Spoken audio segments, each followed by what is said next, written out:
Hello, everybody, and welcome to the Rolling Forward podcast. I am here with Dale. I almost called you Daryl. Dale Mitchell. Why did I think Daryl? Daryl? I don't know. Anyway, I'm here with Dale Mitchell, and I have a question before we get into everything. You've spent 25 years in tech. You've trained MMA, and you still find time to cook and garden. What's the common thread between all those worlds for you? Enriching the mind. Enriching the mind. Can Yeah. you get that mic a little closer? Yes, sir. No, just pull it towards you. Yeah, There you it's go. all about enriching the mind. It's all of those things have an ever-changing landscape. Yeah. So there's always something you can educate yourself on. There's always some new technology. There's always something new that somebody's devised. And there's always things you actually can learn from history. Yeah. Right? Like yeah. a lot of the gardening things that I've been learning lately have been kind of ancient methods that people have gone away from. So when you think of like the Mayans and the Aztecs, they used a lot of floating gardens. Yeah. So then you had a really rich biodiverse area within a pond, where you saw a lot of lizards, fish, things, all those things all in one area. Yeah. Which allowed them to have all the biodiversity, all the nutrients and everything they needed to grow the plants, which the plants were used as medicine. Interesting. Yeah. I heard that the soil in the Amazon is man-made. Have you heard that? And do you believe that? I believe it from the standpoint of through the ages, they have definitely done things to enrich the soil so that it is beneficial to both regenerating nature and providing sustenance for the people who live in that area. Interesting. Okay. Well, cool. We'll get into a lot of that and so much more. Everybody, welcome to the Rolling Forward podcast, a podcast of people who keep rolling no matter what life throws at them. Real stories powered by purpose, resilience, and a drive that never ends. I'm Zach Sikora. Spina bifida didn't stop me. It just gave me a better excuse to sit down while I take over the world. Today's funny t-shirt is Wheelchair Mafia. It's not horribly funny, let's say, but the story behind that is my buddy Matt and I come train at the gym, and Rob, who Dale also knows, he calls us the Wheelchair Mafia, and so thus the shirt was born. So if you want to get one of these shirts, you can find them over at rollingforward.printful.me. And if you have an idea for a funny t-shirt, please throw it in the comments. It might make it into my shop. All right, now let's roll into today's episode with Dale. Dale, let's get into how we met. So can you get into that a little bit? So I heard about you guys first, actually. Okay. Wheelchair Mafia from Rob. Yeah. What are you talking about? What is this? Like, yeah. And he's like, no, like there are two guys in wheelchairs come in and train now. And I'm like, and Rob's one of those guys that like, you just can't ever like take him serious sometimes with some of the things he says, because you're like, nah, you don't do that. Yeah. And then you show up just like, no, there's two dudes with wheelchairs throwing maces. Like, this is crazy. Yeah. So yeah. That was the introduction. Then I met you guys in the gym one night, and we chatted for a while and had some good conversations. So that started the whole thing. That's it. Yeah. And then I roped you into coming on my podcast. So thank you, by the way. It means a lot. So my pleasure. Okay, so let's get into, just give us like a 10,000 overview of like 10,000 foot overview of like who you are. And then pull that mic a little closer. Yes, sir. Yes. So 10,000 foot overview of who Dale is. So, born in Cincinnati, Ohio. Spent most of my life in Ohio, between Cincinnati, Toledo, Holland area, Bowling Green. Okay. I spent a little time in Georgia. All our summers were spent in Georgia because that's where my mom's family's from. So a little bit of country, a little bit of city. Love to travel. Always in the books. Big nerd. Okay. Like it doesn't show from the surface, but like I get into a little anime, a little Dungeons and Dragons. I did all those things as a kid. Nice. I'm still kind of keep around it, but now as a parent of 3 kids, you don't really have all that time to geek out as much, but I try to. How often do you do Dungeons and Dragons these days? Almost none. Okay. Can you DM? Dungeon Master for those who don't know the lingo. Yeah. You can. Okay. I've only dabbled with it. I got together years ago with a few of my friends, and it's super fun. It sounds really geeky and nerdy, but I mean, and I suppose it is, but it's just fun to create a character and kind of live out the world and like interact with the world and It allows you to step out of yourself. yeah. Right. So like you can have a little fun and be a little adventurous with, hey, maybe I'm that guy. Maybe Yeah. I'm that guy that likes to throw axes. Yeah, exactly. Yeah, I very much enjoy doing D&D, but I don't have time for it either. So, Yeah. all right. So if you weren't here right now, where would you be? Hmm. Either in my kitchen or in my garden. Okay, okay.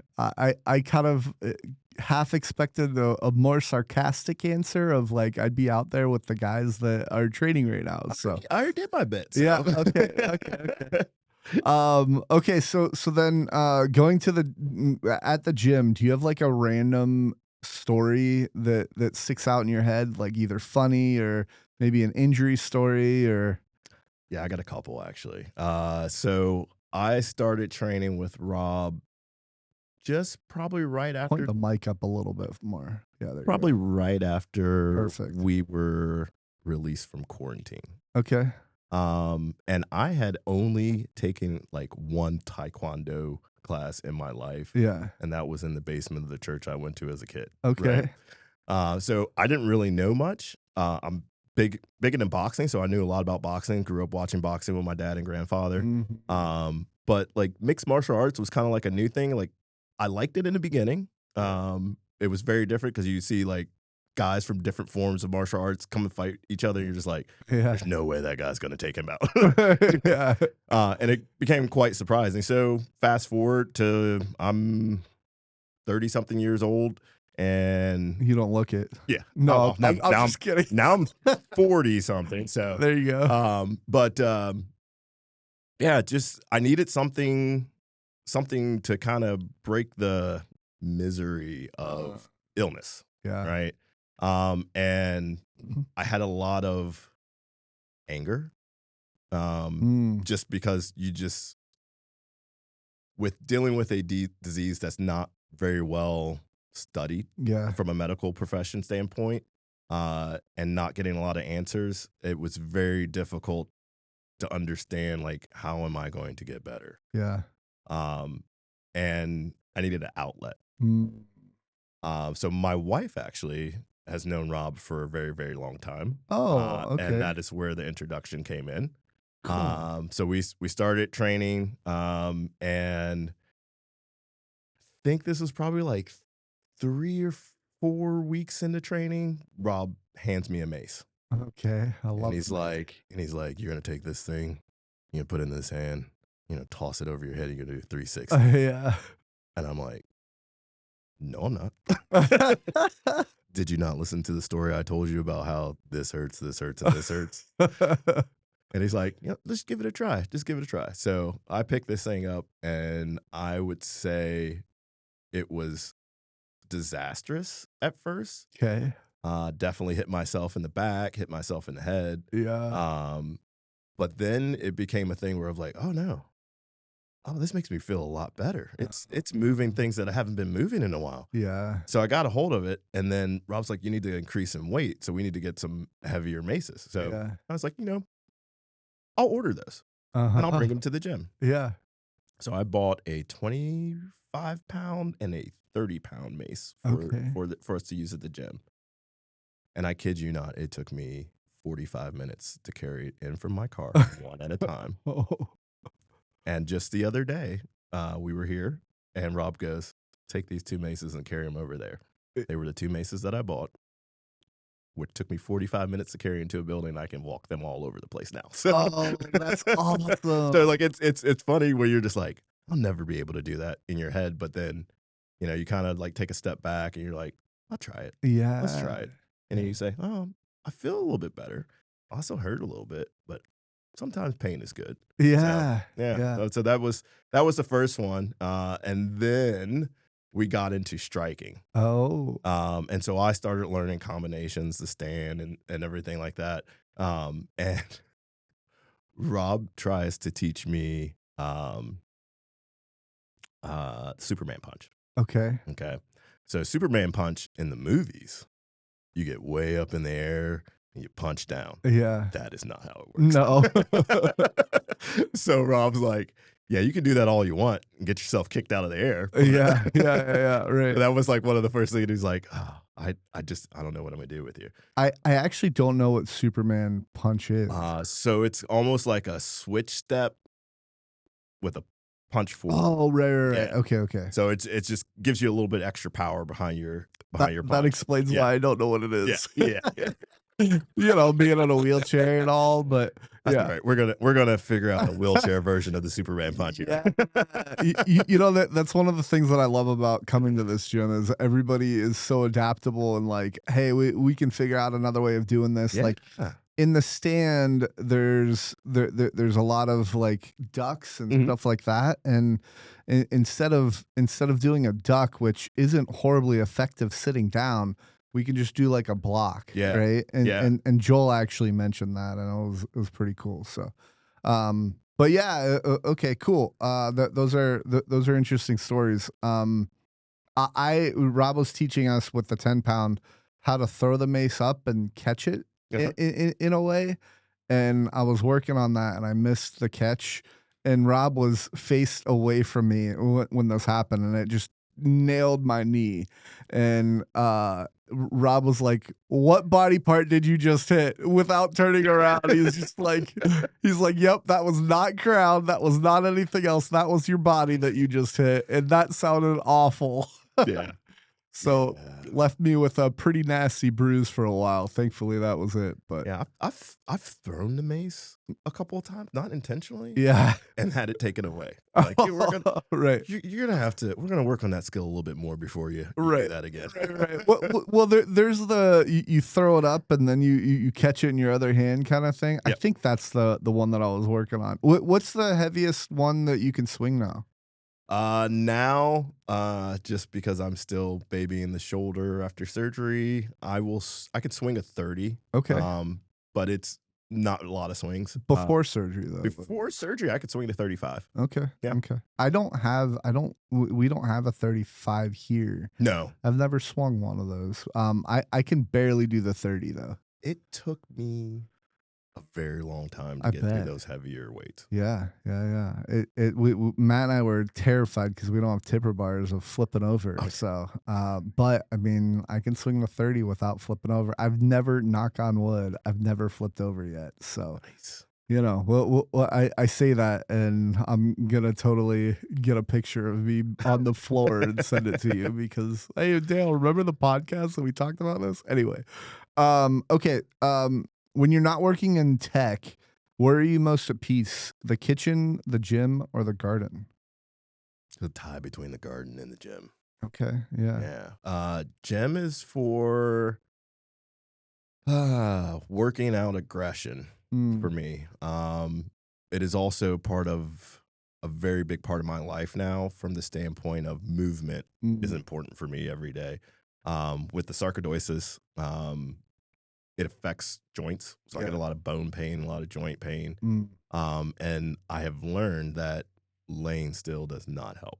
Oh, So it's the constant movement every day. So I actually get up every morning. I have a set of stretches I do. I do several animal crawls. yeah. And then that's kind of a little bit of yoga, and that's my morning routine, about 45 minutes, right when I get out of bed. And then, I start my day, go have a cup of coffee, go outside and say hello to my tomatoes. Kind of take a walk around with the dogs, and then back in the house, and I'm normally ready to go after a cup of mushroom coffee. Ah, cool. Mushroom coffee. I've never gotten into that. Yeah, so I've seen so much about it. Do you mix your own, or do you get something? I buy Rise. Rise. Rise. Okay. I've tried a couple of the other ones, Everyday Dose, and Kroger actually makes one as well. Okay. So I've tried them all, and it's just really like, how much do you like that really bad old like instant coffee. Yeah, 'Cause yeah, yeah. it's basically like a little bit of instant coffee plus functional mushrooms. Mm, Um, so the taste is not that great. It's like, sure. that's coffee with a little bit of dirt in it. Okay. But I've developed this thing where it's just like, yeah, I mean, you could basically say I'll eat dirt and be like, that's delicious Yeah. because it's not about the taste anymore. It's about what's helping me. Yeah. And so, yeah, I chug one of those down every day and I'm ready to go. Yeah, did you used to drink coffee before that? Tea.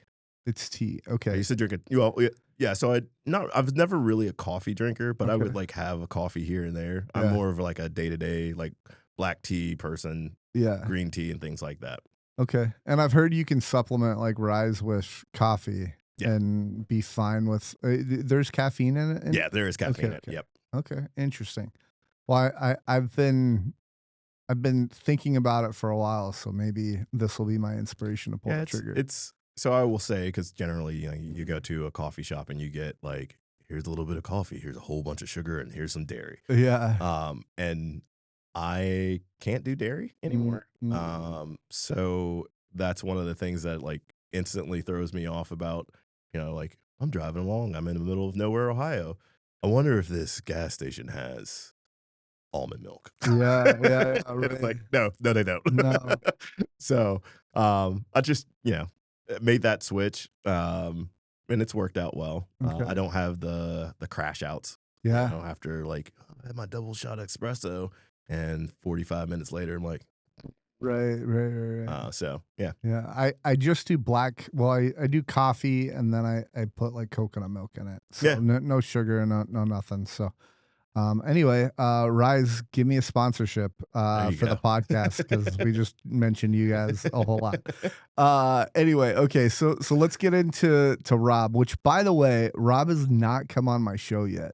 And so everybody keeps talking about Rob, and he's this like Legend. celebrity legend that like nobody has ever talked to or seen, Right. kind of thing. Like we actually, it's a gimmick. We've made it up, and there is no Rob. Yeah. And yeah, he's just this figment of our imagination. He's I don't know the Rob. I don't know.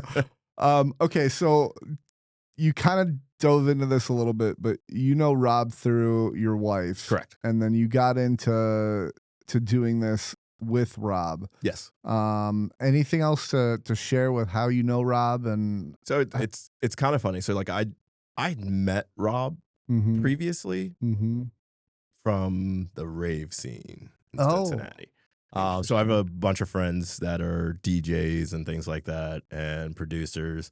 And so Rob used to work security for a lot of the events. Okay. And so we always knew Rob as that guy to not mess with. Don't mess with Yeah. him. Yeah. So like I knew of Rob. I met him like maybe a handful of times, but nothing where like we hung out or anything like that. Now fast forward to meet my wife. I'm in freshman in college. Mm. And so we've known each other for quite some time, and my wife had already known Rob by that point. Yeah. And they had several friends that are common friends and things like that. And so fast forward, get married, find out that I've got sarcoidosis in 2006. Okay.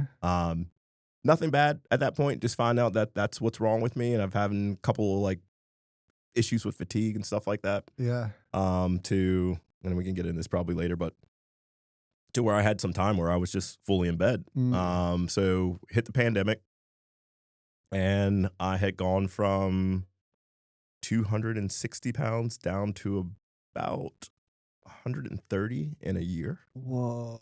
And I mean, I was losing weight prior to that because that was part of the thing of getting healthy. Mm-hmm. But then it just became rapid, Yeah. which I wasn't eating. Like I literally ate applesauce Wow. for like months. Because the food I just would, mess you up. yeah, I would just get sick and it would just come right back out. Uh, So it was very difficult time. And then I actually went on a hike. Okay. And I remember it's like one of the trails that I had gone on a ton of times in Mount Airy. And I like basically had to sit down because I couldn't catch my breath after basically walking like 20 yards. And I sat down and the guy comes by on the trail. Now, mind you, this is COVID era, so people were kind of cautious about being around other people even outside at that point. Yeah. Do me a favor, pull that. Bullet Wizard. Yeah. Sorry. And he kind of jumps. Yeah. And I'm like, you're jumping at this little frail 100 and something pound person who could not hurt an ant at this point. Yeah. And I'm like, that just, for some reason, set me off. Just really upset me because I'm like, bro, I'm over here petting plants in nature. And you're like, oh my God, scary person. Yeah. So that actually, I think that week. So when he jumped at you, was he trying to rob you? No. He jumped away like he was scared that like I was on the trail and like that I was there to do something bad or something like that. And I'm like, bro, you're like twice my size. Yeah. Probably throw me down this trail. Yeah. Okay. Got home and like just the anger just kept festering. Yeah. And then I told my wife, she's like, what's wrong with you? I'd walk her through the story and she's like, like, I get it, but like maybe just chill out. I was like, no, I think I figured out what the actual problem is. My actual problem is that if something would have actually happened in that situation, I couldn't defend myself. Yeah.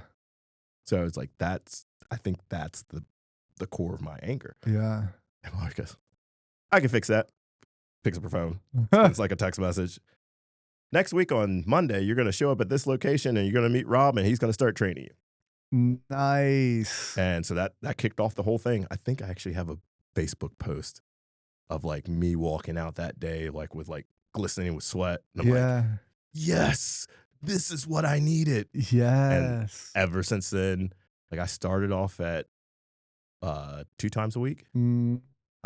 By about 6 months in, I was there every day for like 1 to 2 hours. Wow. Now, granted, this is COVID time, so I had a little more extra free time. Yeah, right. But yeah, that's kind of what started off. And then Rob's into food. He likes to cook. He's into a lot of the same like martial art movies that I watched as a kid. So like we had a lot of similarities there, and just kind of kicked off like a really good friendship from that day. That's awesome. Yeah, so it's been good. So I've been through 3 iterations of gyms with Rob. So nice. it's been fun. Same people always around. Yeah. Some people disappear. Some people come back later. So it's really nice because it's kind of like a extended family type thing. So like everybody's welcome. Come when you want to. Yeah. Some people make it a regular thing. Some people every once in a while. Yeah. Okay. Wow. That's a neat story. Real quick, you mentioned the rave culture. Is that what you said? Yeah, the rave scene. Do you know who Sean Matthew is? Name sounds familiar. He was on my podcast. I think he was like episode 3 or something like that. Okay. He and I met through work, which I don't like to talk about like what work I work at or anything like that. But he quit and he's pursuing like EDM and and all that. So he's got some really interesting stuff. He DJ'd as well for a little bit. So, and he's in Cincinnati. So I was like, I wonder. There's quite a few DJs in Cincinnati. But yeah. And I'm going to have to watch. I don't think I watched that episode. I'm going to have to watch that. Yeah, you should watch it. Yeah. He's got a pretty good story about like how he quit his job and he's pursuing this passion and among other things. But definitely check it out. Okay, so that's how you came into contact with Rob. That's a neat story. One of the parallels that I draw is I heard someone say be a monster but learn how to contain it.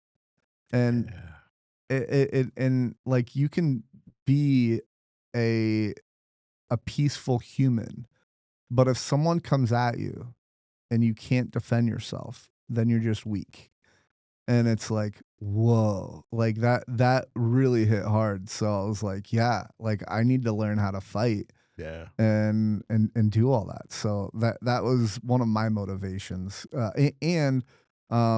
Since January, I've lost like almost 60 pounds. So, wow, yeah. I wanted, I know, right? And I wanted to get into that a little bit more. So, um, anyway, talk to me about the experience training with Rob. You kind of told a couple stories, but like, what draws you to this place instead of Lifetime or something like that? Yeah, so I've done all the big Globo Gym type places, and I mean Hmm. it's great if you have the proper self motivation Yeah, and at least either you know trained previously or found something on the internet that works for you. The challenge I find in those types of places is you really have to find someone who can work with your situation specifically and not yeah, just go out of the box and say, if you do A, B, and C, you'll lose this much weight and you'll be able to do, X, Y, Z, right. which is the reality is, you know, that doesn't work for everybody. No. Um, Rob has this ability to adapt based upon, various experiences. Mhm. So he really can train just about anybody through just about anything. Yeah. And I will say this kind of has the attitude of like, screw your condition. Yeah, yeah, he does. Let's do this. Right. Like, so Yeah. like that's like the big draw where I'm like, yeah, everybody needs somebody who like calls them out on their BS and says, just try it. Yeah, Just try it. Like, yeah, yeah, you can hurt yourself, but might find something that works for you, right? right. And that helps you improve yourself. Whether it's something you're looking like, I want to lose weight, I want to up my hand-eye coordination. Like Mm, all these things are part of mixed martial arts training. yeah, So like you don't have to go in and be like, oh, I want to throw these combinations and do head kicks and stuff like that. You could never do that right, and train here, right. right? Like, and Yeah, so that's the nice thing. Whereas like you go to other martial arts gyms and it's more strict. It's following the gi and everything else. So you have specific things you have to do. You have, hierarchy of people and yep. everything else. Where here it's just like, hey man, I know you just started yesterday, but let me show you this head kick. Yeah, right, right. So like it's nice because you get a good mixture of people who are brand new to people who are advanced, and everybody's just here to fight their demons and have fun. Yeah, yeah. And I love the camaraderie Yeah. that is brought here. Like Rob has a really awesome system where it's like train the trainer kind of thing. Yep. And so like he trains people and then he's like, hey Dale, teach Zach forehands or whatever else, Yep. right? And everybody knows the set of combinations that are used, and there's an endless amount to learn, I'm sure. Yeah. As far as I've learned a few, but yeah, there's so many different ways to do forehands and stuff like that too. Yeah. So I actually like for a period, I still do this. I will send Rob like a scene from like either like a movie or something. I'm like, you can't do that in real life, can you? And he's like, let me show you. So like it's really cool. Like in that fact, like I had a large issue with my upper body and weakness, mm, but I have spent most of my life playing sports that require you to run. I played mm, soccer, right? I played lacrosse for a little bit, played football, played basketball, um, ran track. yeah, So like I've always like at least had a sturdy pair of legs for the most part. And I was mm. just like, yeah, if I hit somebody, my hand hurts, then my wrist hurts, then my elbow hurts. I don't like that. So Yeah, like it's like, well, we'll just work on your kicks. But like right. for like the longest time, like literally all I did was kick. Oh, Like kick cool. and kick and kick and kick. And like I've learned a whole bunch of different kicks and everybody's like, wow, how long you been training? And like, I just learned this yesterday. Yeah.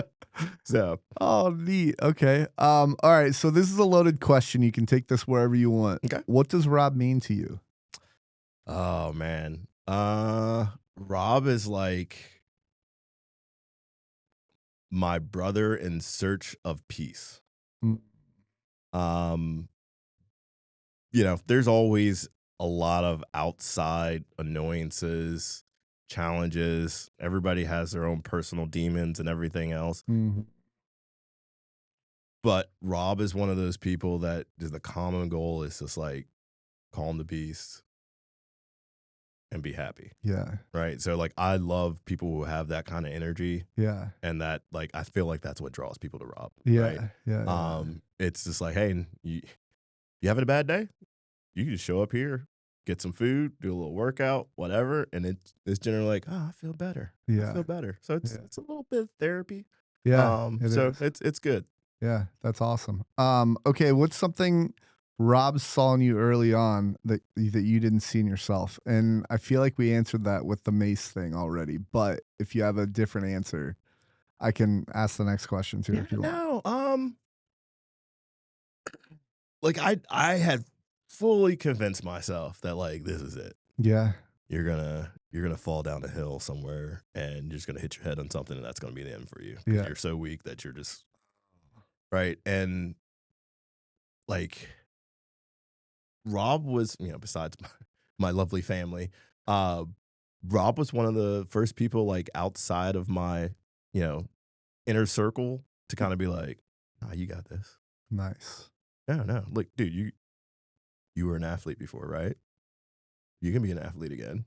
Mm, Like, don't, just don't constantly count yourself out. yeah. Try new things. And Yeah. so, like, I mean, I've done things that I don't think I ever would do. Like, stepping in and holding mitts for someone who was a world champion Yeah. bare knuckle fighter. Uh, Like very intimidating. Yo, you're like 3 times my size. And you're gonna throw punches at me? Okay.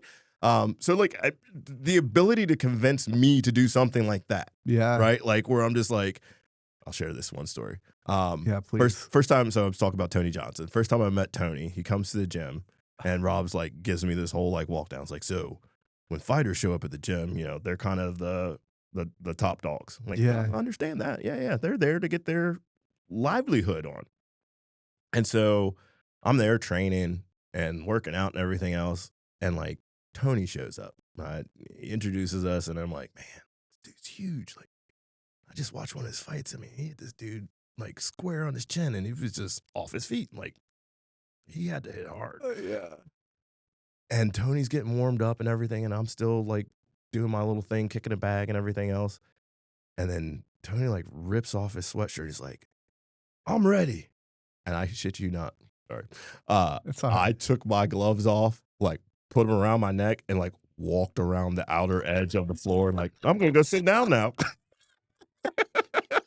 And it's like, and then like fast forward like a couple of weeks, like you're just like messing around because you're like, okay, we understand how it works. They will hit you as hard as you hit them. Yeah. Okay. They understand where your skill level is. They're going to teach you a couple of things. Yeah, they're going to hit you with a couple shots, but Yeah. you should be able to take this. Yeah. So yeah, it's like it's crazy that like I think back and I'm like, why would you step into a ring with somebody like?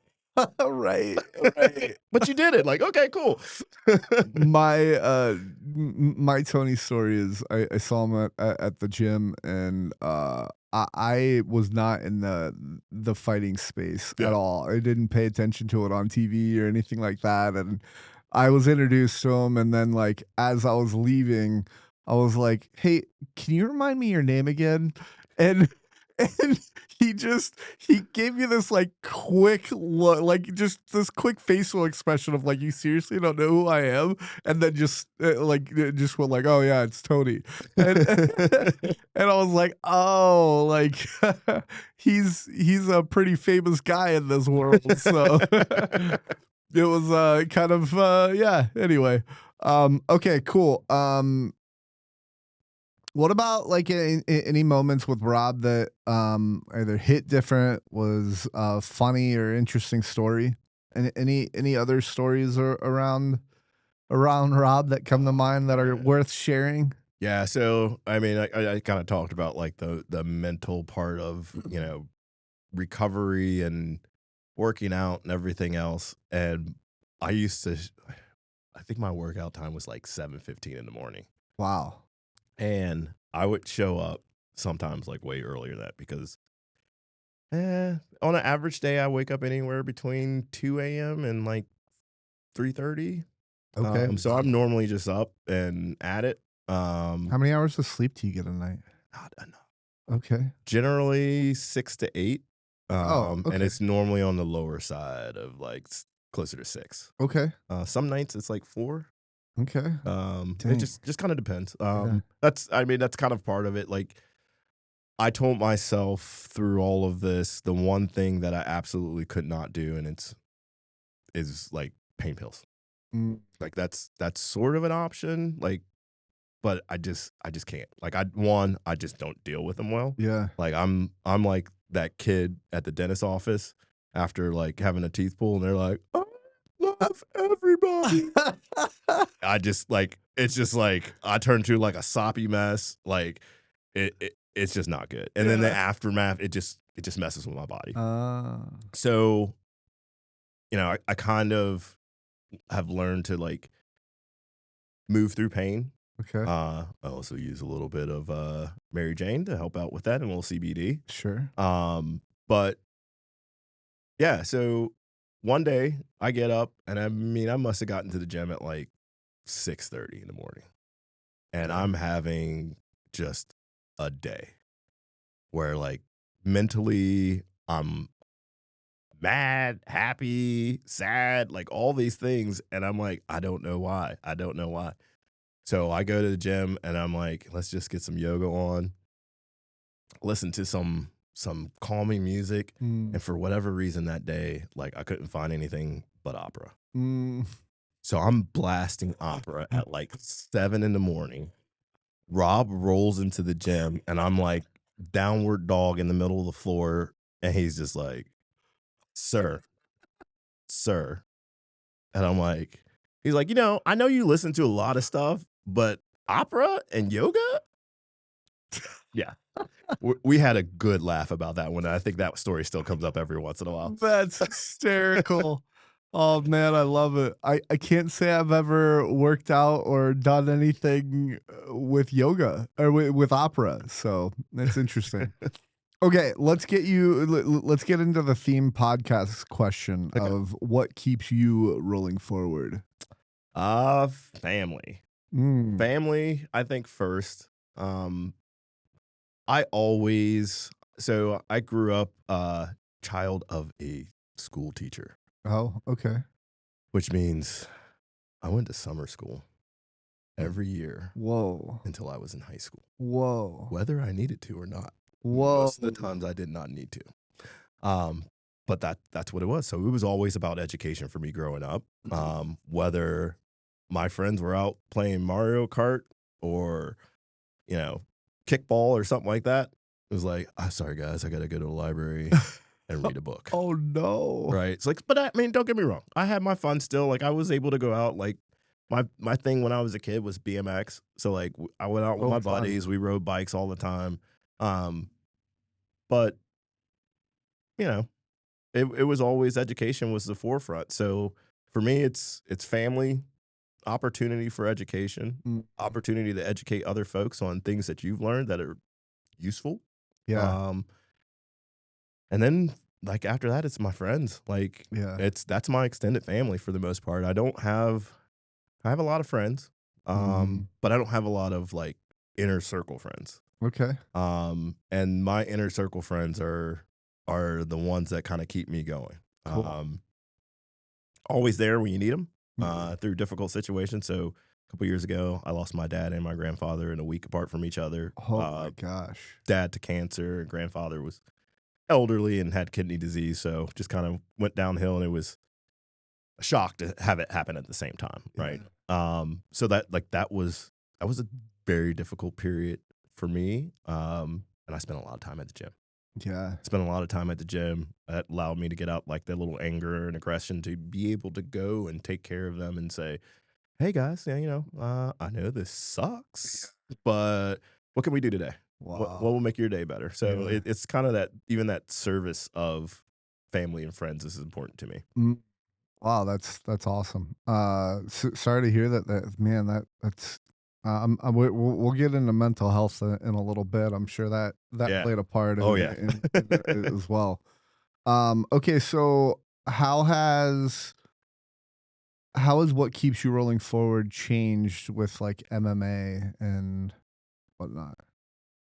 I definitely have more of a focus on movement.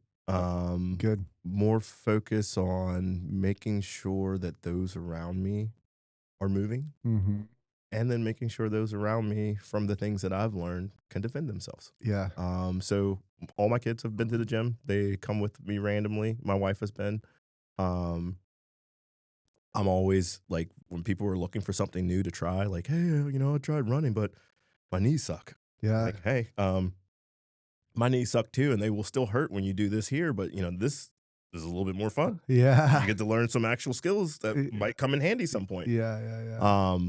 I actually, one of the funniest things that I tell some my good friend who's been here, I think you met Maria. Yeah, I And think so. she's been training the last couple months here with me. Okay. Um, I told her, like, one of the biggest things that I've learned how to do since training mixed martial arts is how to fall properly, Oh, interesting. right? Yeah, So that makes like sense. that's where a lot of people get themselves in trouble, is like, you lose your footing, you go down. Mm, If you don't catch yourself, what's going to happen? Or if you can't catch yourself, right? yeah. So those type of thing, how to kind of use your body, tuck and roll, things like that, instead of Right.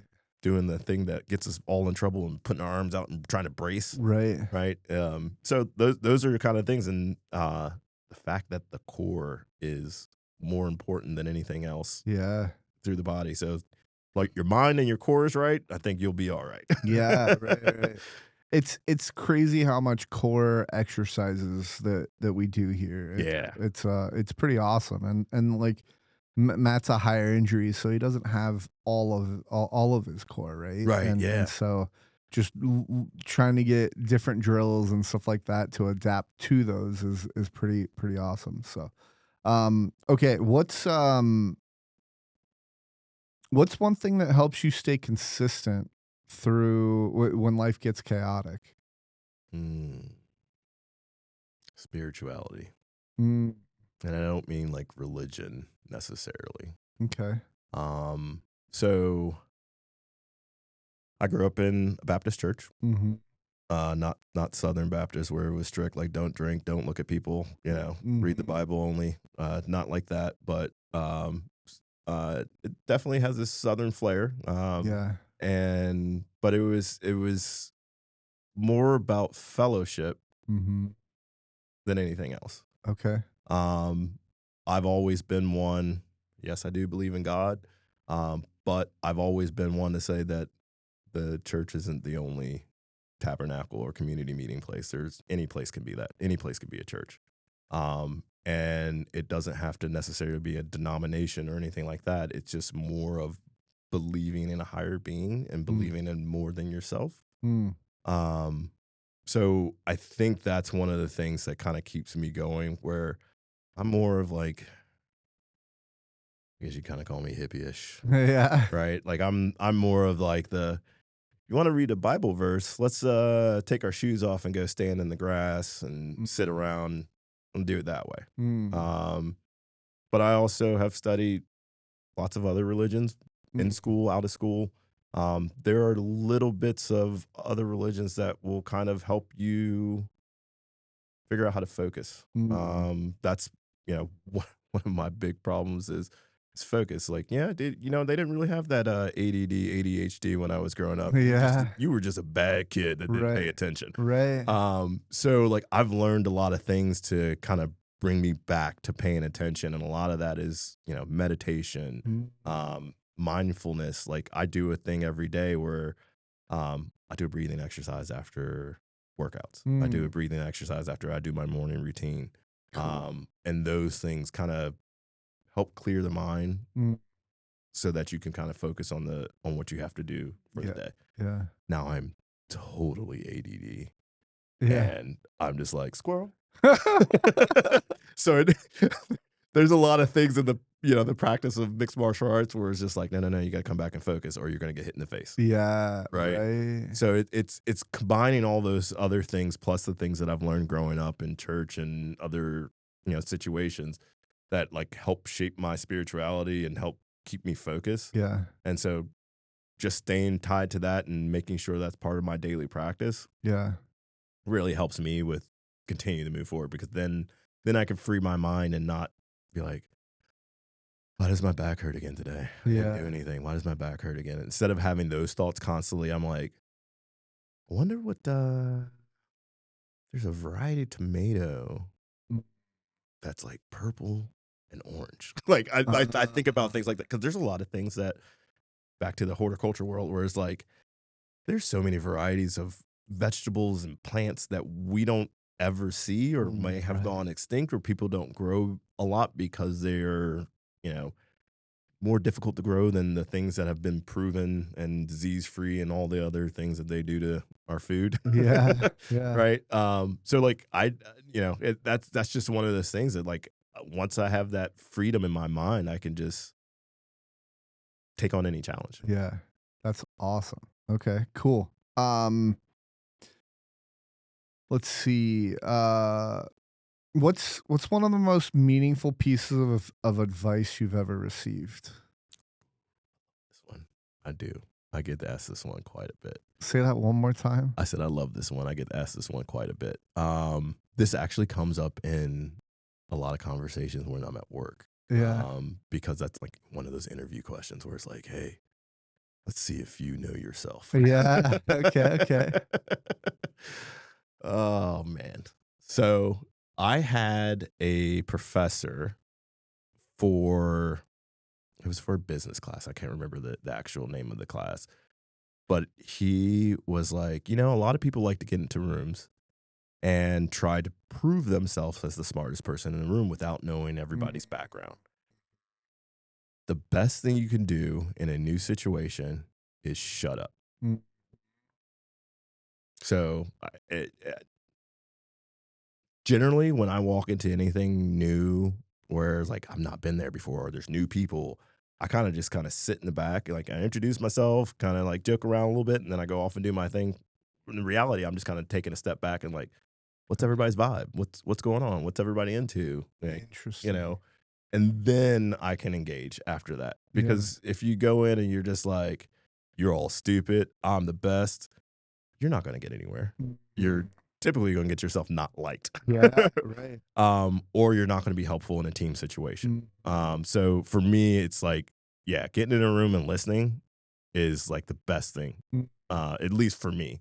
Some people have other ways of going about it, but I feel like if I listen to what's going on and I can kind of extrapolate some of the challenges and things like that, then I could be helpful in mhm. that situation. Otherwise, I'm just another person just saying stuff. Yeah, yeah. That's awesome. I actually had an old boss who told me that.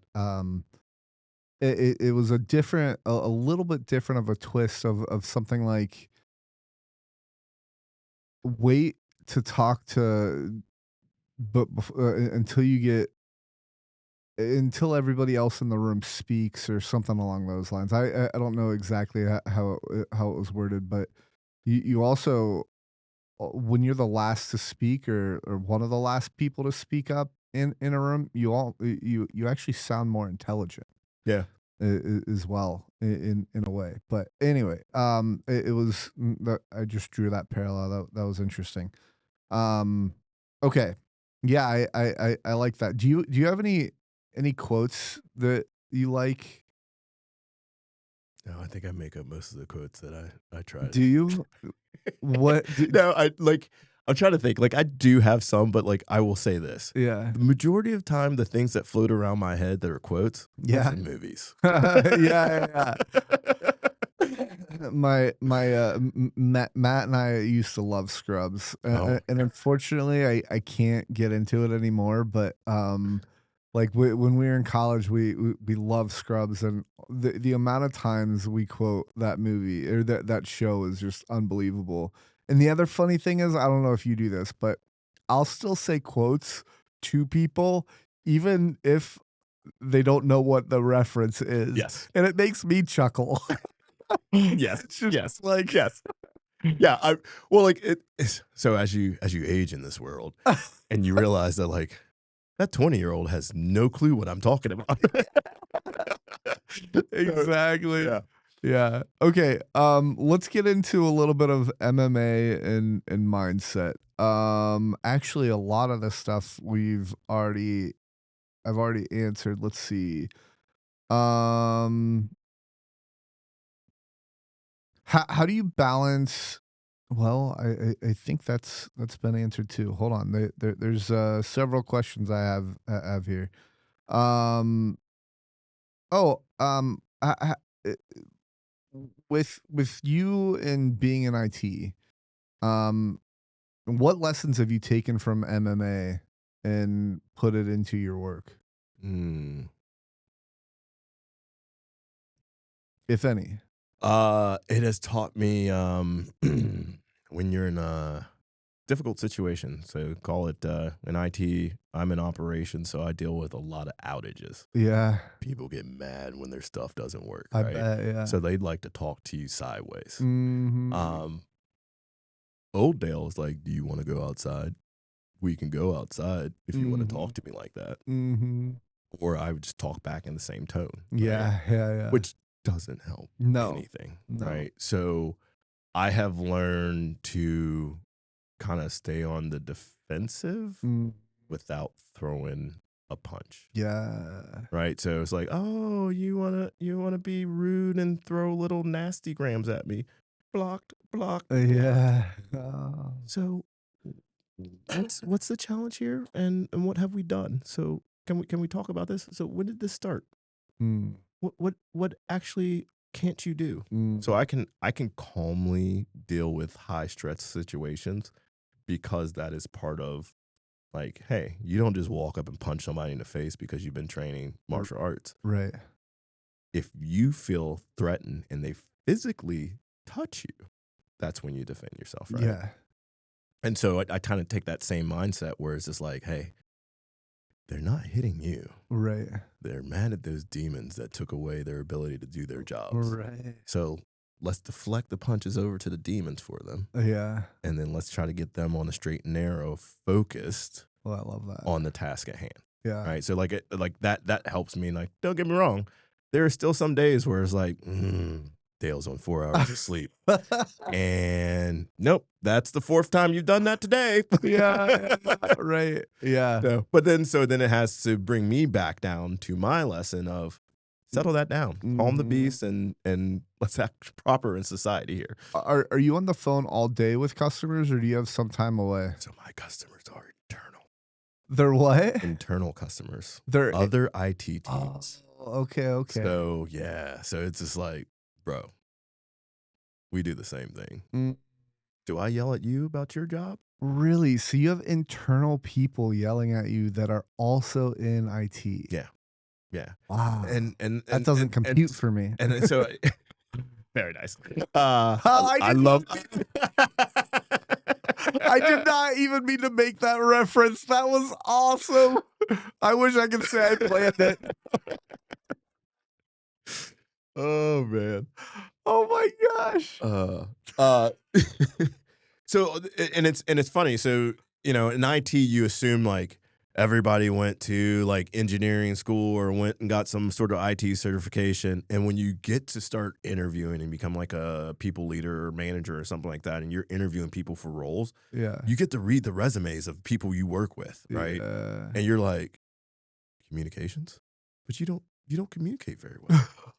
Oh, that's why you're in IT. Okay, got it. Got it. Okay. So like it's interesting because everybody's at a different skill level. You just don't know. I mean, like I've met some people fresh out of college, and I'm like, bro, have you been in a dungeon just learning everything there is to learn about like networking? Because I've been around for a long time. I didn't even know that, right? So like you can always learn from people. Like there's always something new out there. Sure. But it's being able to not take offense to somebody else's frustration Right.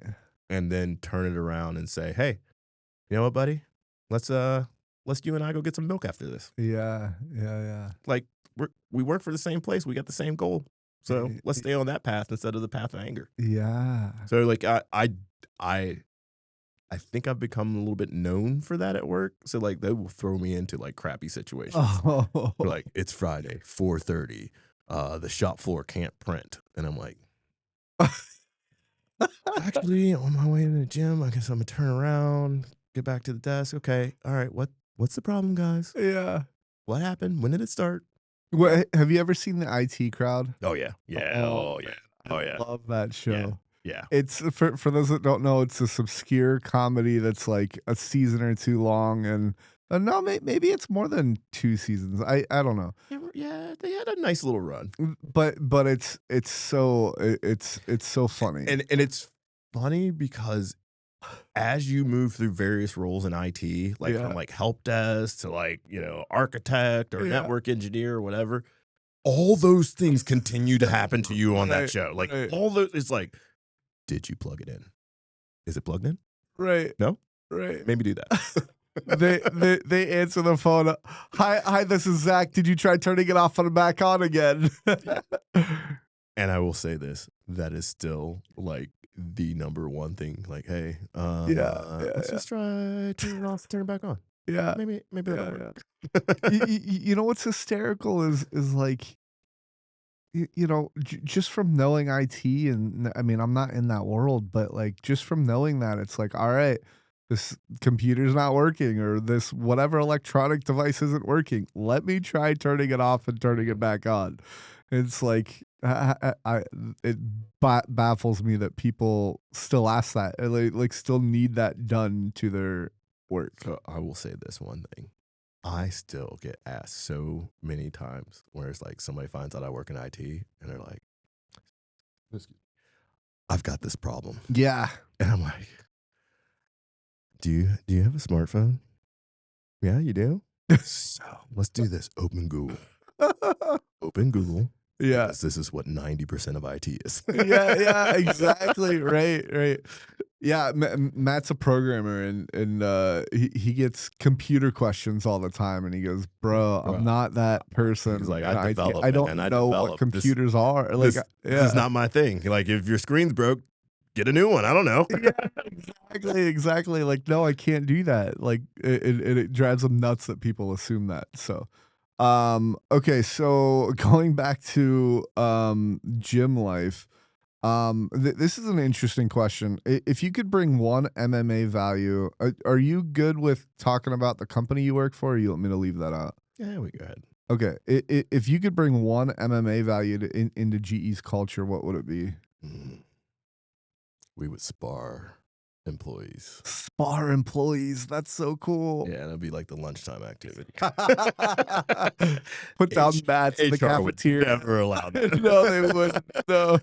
But I would say honestly, the not the like striking and like sparring portion of it, but like doing like a circuit or something. Yeah. Like, hey, if you don't finish your assignment by the allotted time, you have to do 6 sit outs. Yeah. Right? Or you're like, right. and I'm gonna say that physical activity actually sparks people's brains a little bit. Yeah. And so you don't have all that kind of lag in the office where like, the coffee and the Red Bull drinkers in the morning, like, the sugar and caffeine is worn off. I'm in a slump. It's 1 o'clock. Right. So I would take that as like, hey, throw a little bit of that into your team's day. Yeah. I actually started doing this when I was actually in the downtown office. Me and the team would go for walks Oh, cool. at lunch every day. Cool. So we would do like anywhere from like a mile to like 5 miles. Wow.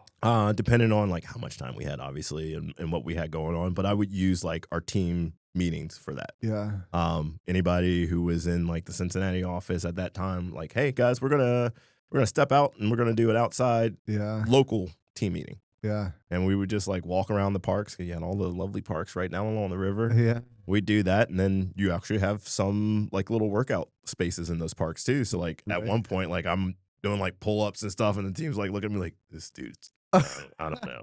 I don't know. Like he was cool before. We liked hanging out with him before. Now he's kind of crazy. Yeah. Do your coworkers know you do MMA? Yes. Okay. Yes, yeah. I actually am quite proud that I have a few folks that used to be on my team and now are colleagues of mine. Nice. But they have gone through their own little journey of like taking little bits and pieces of things I've done, from eating better, right, Yeah. and using food as medicine, and making sure they're moving every day. And a couple of guys have lost a ton of weight. Wow. a ton of Okay. weight, and they're just, I mean, not doing a ton of stuff, just Yeah. making sure you get that 5 miles in, walking. You do Mhm. 5 miles walking or rolling if you want. Yeah, yeah, right. Walk or roll.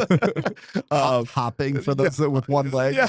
No, But yeah, it's all about that, and like, and I see these folks now at work, and like they're the ones that, like, you're on these video conferences, and you're looking at everybody's, you know video feed, and they're just like, some people are just like this, and the people who get up and move are like, okay, so wait, I don't. Can you repeat that? Because that yeah, doesn't make sense to me. They're actually paying attention and yeah, active in the calls. yeah, yeah. So I don't know. Like, I mean, maybe the Japanese had the right mode with, like, hey, there's required physical activity every day at work.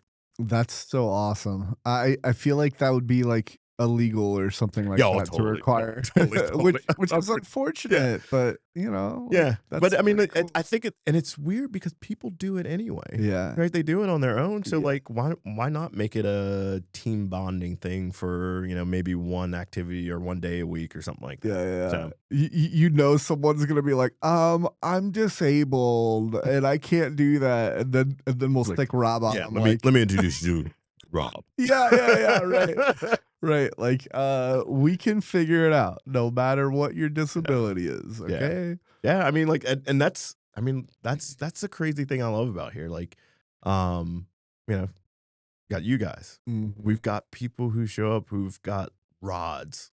Yeah, Like, I've basically had this whole shoulder rebuilt. yeah, So everybody has like a little something, a little tweak here and there, but I think we can all pretty much defend ourselves pretty decently now, right, right? yeah, So like yeah, that's the point, right? yeah, And feeling comfortable and confident in yourself yeah, has a heck of a lot of motivation right, and positivity through your body, right, right? So yeah, like that's one of the greatest things, and yeah. why not move that into as much of your life as you can? Yeah. Yeah, I totally agree. I thought of this earlier, but I think one of the curriculums that should be required is teaching MMA in schools. Like, I think all kids should have a It's class. crazy. So I'm 46, right? Yeah. But we had like the crazy gym class, like, Yeah. like stuff that, like, I don't know that a lot of kids can do now, Yeah. or maybe they can. Like, it's just they're not as into it, or you just don't really see it as much. But like, we had to climb that rope to the damn Oh, ceiling of the yeah. gym, and it was Uh-huh. like, I remember, I think it was like sixth grade Mhm. where I was finally able to climb to the top. Yeah. And it was just like, that was a accomplishment. And then after that, I was just like Tarzan. I'm like, look at, hey, I can hang upside down up here. I can do this and do that. We Right. did gymnastics. I did like the rings. I was like, I learned to do like like, Yeah. Yeah. and it's just like, my kids have not had those experiences, not in school per Right. se, but Right. we pay for Mm, them to have those experiences, right, right. because they were a big part of growing up. Like, Yeah. I mean, like, I have definitely hurt myself jumping from fence lines, roof lines into trees Mm. because we all thought we were Superman back then. Yeah, yeah, right. But like, it's like all those things was like, well, that's the stuff you used to do. Monkey bars, you could swing, you could, flip yourself upside down on a swing set. All these things, like going Mhm. backwards down slides and walking Mhm. up slides. All those activities are the things, like, now that I'm like, I have to do that so that Yeah. I feel better, so Yeah. that my body keeps moving. And like, as a kid, like, we just took advantage of that stuff. Like, watch me swing one arm. Right. It's like, now I'm like, oh, hope my shoulder doesn't separate. Yeah, yeah, yeah, right. Interesting. So, wait, so do you think they need to do, like, the climbing the ladder and those activities, or do you think MMA specifically should be taught? I would like MMA because Mm, maybe, and I'm not a I like violence on TV and fake violence. right, I am not a violent person at all. Like, if right. I never have to hit anybody, I'd be very happy. Sure. Um, Can you turn that mic towards you again? yes, sir. Um, but I think for kids, as they kind of grow up and learn about personal space and people, and, deceitfulness and all those other things. Mm. I think the mindset of martial arts and controlling that beast Yeah. could curb some of the violence Yeah. that you see in younger kids because they don't know how to deal with that anger. Mm. Also, some therapy would help too. But Yeah, sure. but you know, like if you know, like if I strike somebody full force and hit them in certain spots, I could seriously hurt somebody. Right. Yeah. You'll think twice about doing that, Right. right? And Yeah. you understanding the consequences, Right. right? Whereas now, you know, it's number one job of the parent to teach about consequences, Right. right? But some folks just don't have that. So it's another bridge to kind of give kids confidence and also a little bit of therapy on calming that anger Yeah. and that beast that's inside and how to Yeah. control it. Mhm. So I think it'd be effective. And, you know, Yeah. honestly, like, I mean, I know there's been studies about activity and things like that for kids, you know, starting at very young ages.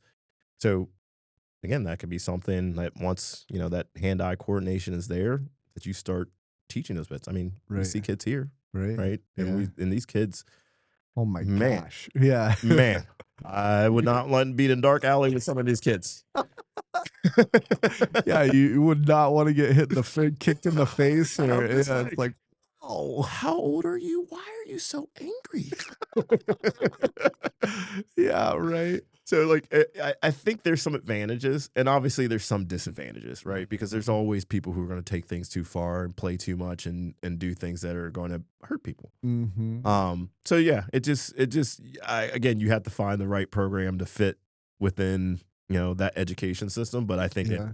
it would be a big advantage, just like meditation. I think also, Yeah. I've seen that in a lot of the schools now, Yeah. where there's some teachers that are like, hey, we're going to do 30 seconds of silence. And I think the teachers really need the 30 seconds of silence before they like feel like they need to choke out a kid. But, Yeah, right. yeah, I did have a short-lived desire to become a teacher, like a lot of the women in my family. Yeah. And I'll share a funny story about that. Yeah, please. So I just in college, right, trying to figure out what I want to do and everything like that. And I actually started off in civil engineering. Okay. And I was like, yeah, I want to build stuff. I Yeah. like architecture and I like all this and da da da da. And then I started doing stuff and I did an internship and it was just like, you're gonna get coffee while we design this and do all the work. And it was just like, is this what it's gonna be? And they're like, basically for the first couple years, if you get into this field, yeah, you're not gonna you're the runner. You're the runner until you prove yourself, right? You know, you got to put the years in experience. And I was like, that's not me. I can't do this. Yeah. I want to do something like right away. Right. And you know, I've had computers since I was, I don't know, 7 or 8. Right. I've always, you know, obviously started computer games. But then, you know, got into a little bit of programming and things like that. And then it's like, why don't you do IT? And I'm like, you can do a little bit better than that. Because there wasn't really like information technology unless you went to business school. Yeah. So like computer engineering. Yeah. You know, like I'm like, no, that's it. Like I wanna be able to program and build circuit boards and everything else. So like it was a good change. But yeah, it's I'm trying to think where I was going with that. No, it's okay. I was asking you about MMA and kids, but it doesn't matter. We always go off on tangents. Yeah. It's fine. So I was sharing this story about school, about teaching. Yeah. Sorry.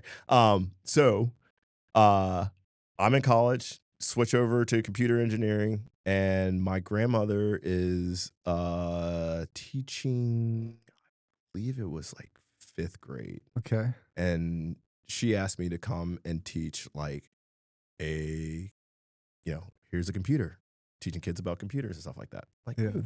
So I do that. And this group of kids was absolutely amazing. Okay. And they're just like, what? What?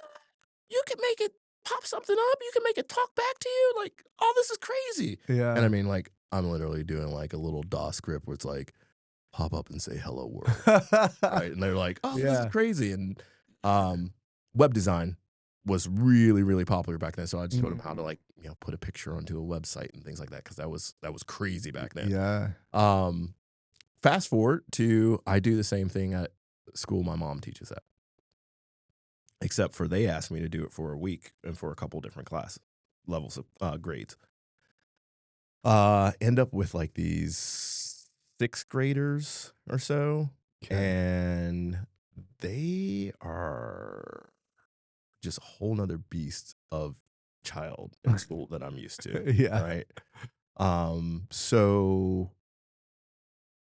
I let 2 kids out of the computer room to go to the bathroom. Okay. I get a knock on the door like a couple minutes later, and it's the school resource officer. Okay. And he's like, these kids in your class? I'm like, her class, yeah. What's up?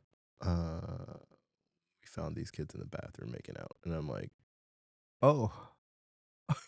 they're in 6th grade. What? It's like, okay, no. It was like that day. I was like, I'm done. Yeah. I'm done. I'm done. I literally didn't. I had an offer to come back and do another class, and I was like, I don't think I could deal with that. And so that was the end of my foray into teaching. Oh, that's funny. It's interesting. We have, excuse me, we have similar backgrounds. I started thinking that I was going to be like a teacher, Mhm. and then I switched to engineering, and then like I changed my major like 7 or 8 times, but engineering is my dad. Okay. My dad's an engineer, and then my mom's a special ed teacher. So, Okay. yeah. My mom was a special ed teacher as well. Oh, was she Yeah, really? yeah. Oh, okay. In Cincinnati? Yes. Okay. Yeah, she was in the public school system. Okay. They probably don't know each other. My mom was in Columbus, so. Okay. But yeah, interesting. Special ed teachers. Yeah. Anyway, can I ask what does your wife do?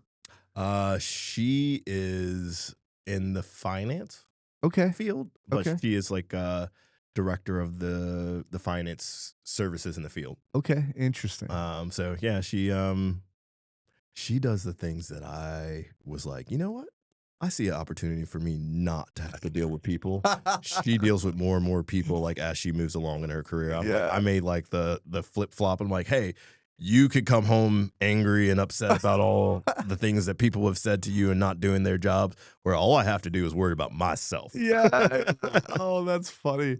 I also I going back to my career, I would have never chosen IT. Like I am a very people oriented person. Yeah. I love data and analytics and stuff like that too. But and I love teaching. I'm a wheelchair tennis coach on the side, and among other coaching as far as tennis goes. But yeah, I think I'd go crazy if I ever did like programming or anything like that. Yeah. It's like I just want it to work. So like, I mean, and I'll be honest, I took the path of like the most people interacting Yeah. as possible in IT. So like Interesting. one of my first jobs was like help desk. Mm. So it was just like, you can't avoid people.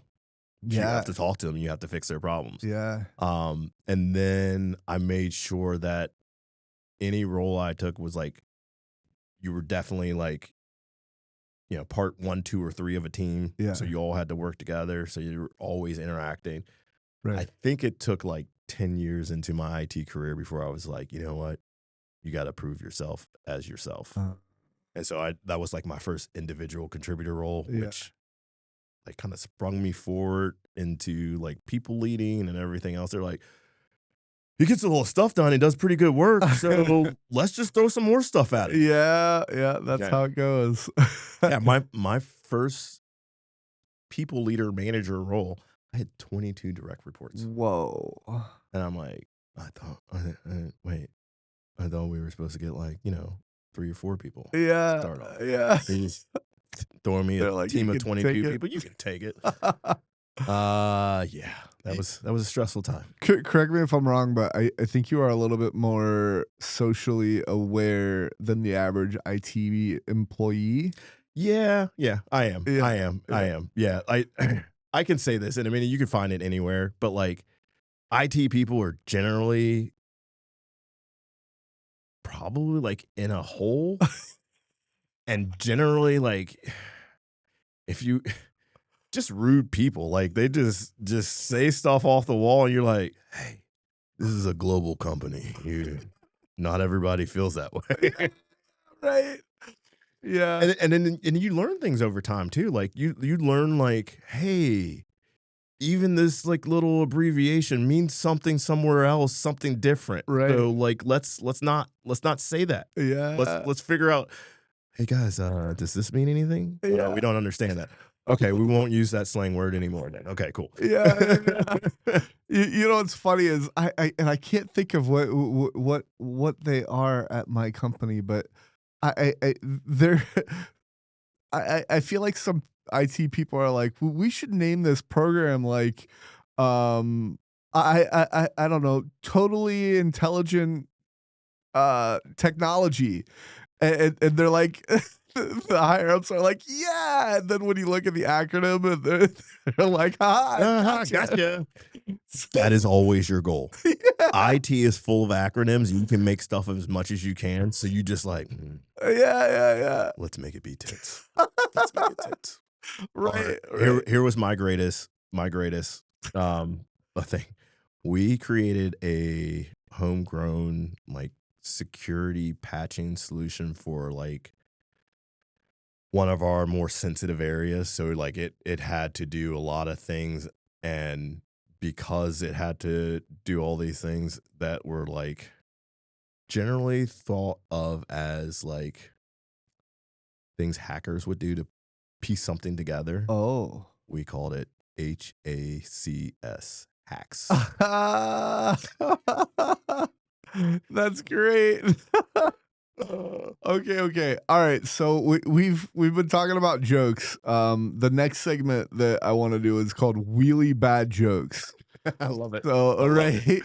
right. And I love dad jokes. And so this is the way it works is I'm gonna tell you a joke. I want you to rate it. If you have another corny joke that you want to tell me, feel free. If not, we can just move on. So, um, and I do want to credit there's a guy on Instagram that I follow called Logan Lyle, Mhm. and they do these hilarious bits, and like he has over 1 million followers, and all he does is tell dad jokes with his friends. Nice. And it's awesome. So anyway, I try to get most of my jokes from him, and from what I've gathered, from what I googled, this was from him. I didn't actually watch the clip itself, but anyway, uh, my boss asked me why. Oh my gosh, let me try this again.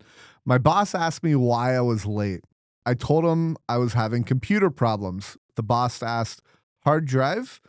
I replied, "No, the commute was fine. It was my laptop." That's definitely a 7 out of 10 on a dad joke level. Yes. That's probably my longest one that I've told. So, okay, 7 out of 10. Do you have a dad joke that you want to throw out? Man. No, I don't. Like generally, and I am like one of those dad joke type people. Like Yeah.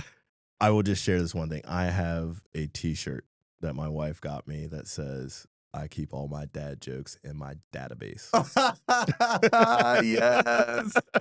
I have a shirt that says I tell dad jokes periodically, and it has like symbols Nice. of the periodic Periodic table table. on it. Nice. And Nice. yeah, yeah.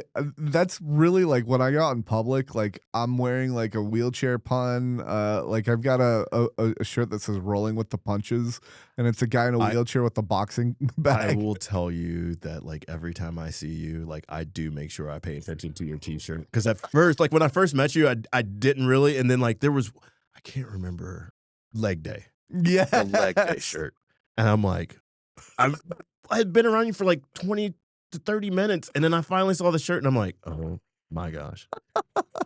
Yeah, my type of people. Yeah, right. Yeah, that's probably one of my favorites. It's funny. I showed it to my parents, and they're like, "I don't get it." And I was like, okay. It's I thought it was such a common phrase that everybody knows what leg day means. Yeah. Like you're working out your legs, like that's it. Anyway, okay. So 7 out of 10. That's not the best rating, but that's probably I'd say above average from what most people rate my jokes. So thank you for that. Also, I don't really care what people rate my jokes. And it's like if you don't like dad jokes, you'll just go through with this segment, put up with this segment because I love dad jokes. I have actually on my bucket list to like go to like a comedy night, amateur comedy night, and just try to tell dad jokes after dad joke. Dale, let's do it. Even if they're bad. Let's do it. I've been wanting to do, and the irony in this, I've been wanting to do stand-up comedy for a while. Yeah. And I'm gonna lead with that. Like I've been wanting to do stand-up comedy, and you can understand my hesitation because I'm in a wheelchair. But I'm gonna say this to you. Go ahead, please. I find that generally people who can make fun of themselves or make light of a situation, of their situation specifically, yeah, generally have a better mental hold of their situation and understanding and acceptance. Yeah. And plus the little bit of laughter breaks down that uncomfortability of folks who aren't familiar or used to being around someone who's, say, in a wheelchair or someone who like was born without an arm or something like that, right? So like I remember the first time that I was sitting in the airport traveling for a company I was working for, and this guy just moseys on up next to me in the airport in like the open cafeteria area. And he's got like, from here up of his arms, both sides. So obviously it's not going to be eating anything. And people come over and put his tray down. And I sit there and watch him take his shoes off. And I'm like, what is this? I'm assuming he's got somebody here to help him eat. Right. And this dude just takes his shoes off. He like rips open like a wet nap thing, wipes his feet down, and puts a fork and a knife in between his toes and like goes to town cutting up this chicken breast. And I'm like, I don't know if I could do that. All right. Yeah. Like, wow. And like, and I'm not one of those type of people who's like, I'm sorry, I don't mean to disturb you, but like, did you always do this, or did it take you some time? And he was like, no, it took a long time. Yeah. And he was like, and he was like, and he actually said to me, like, I appreciate the way you approach me, whereas most people are like, ew, and I can't stand that type of reaction. Yeah. It's like, just because it's not your norm doesn't mean that it's not okay. Yeah. Everybody has their own level of norm based upon what they can and can do. Right. Right. And that's just it. Right. And I find that people just don't have a tolerance for things that they aren't accustomed to. Yeah, that's so true. But laughter will break that down a lot of times. Yeah, sure. Well, honestly, when you told the story, I was surprised that he like had a like a wipe or whatever to wipe down his feet before he ate. Like, I mean, that makes sense. Yeah, it makes sense. And I want to say this because I mean it was a brief conversation, but it was like I was surprised at how open the guy was. Yeah. But I kind of had a sense that like that came because that wasn't his normal practice, but that became part of the practice, so it made people more comfortable. Yeah. Oh. And I'm like, because you don't realize that like you will make little adjustments because people will like give you a weird look. Yeah. Might make a comment or something like that. Yeah. And it's just like, well, that's just me. Like, I'm sorry. Yeah. Yeah. Yeah. Actually, no, I'm not sorry. Yeah. He's me. Right. Get used to it. Right. Yeah, it's interesting. I talk so much about an elephant in the room on the podcast. It's usually in my disability segment, and it's the I feel like there's an elephant in the room with most people that are Yeah. around me, and you hit it right on the nose when you said, you know, they just don't know how to interact, Yeah. like and all that. And I've had a lot of other disabled people on the show, and their reactions to this are completely different. Like some of them are like, there might be, but I don't care.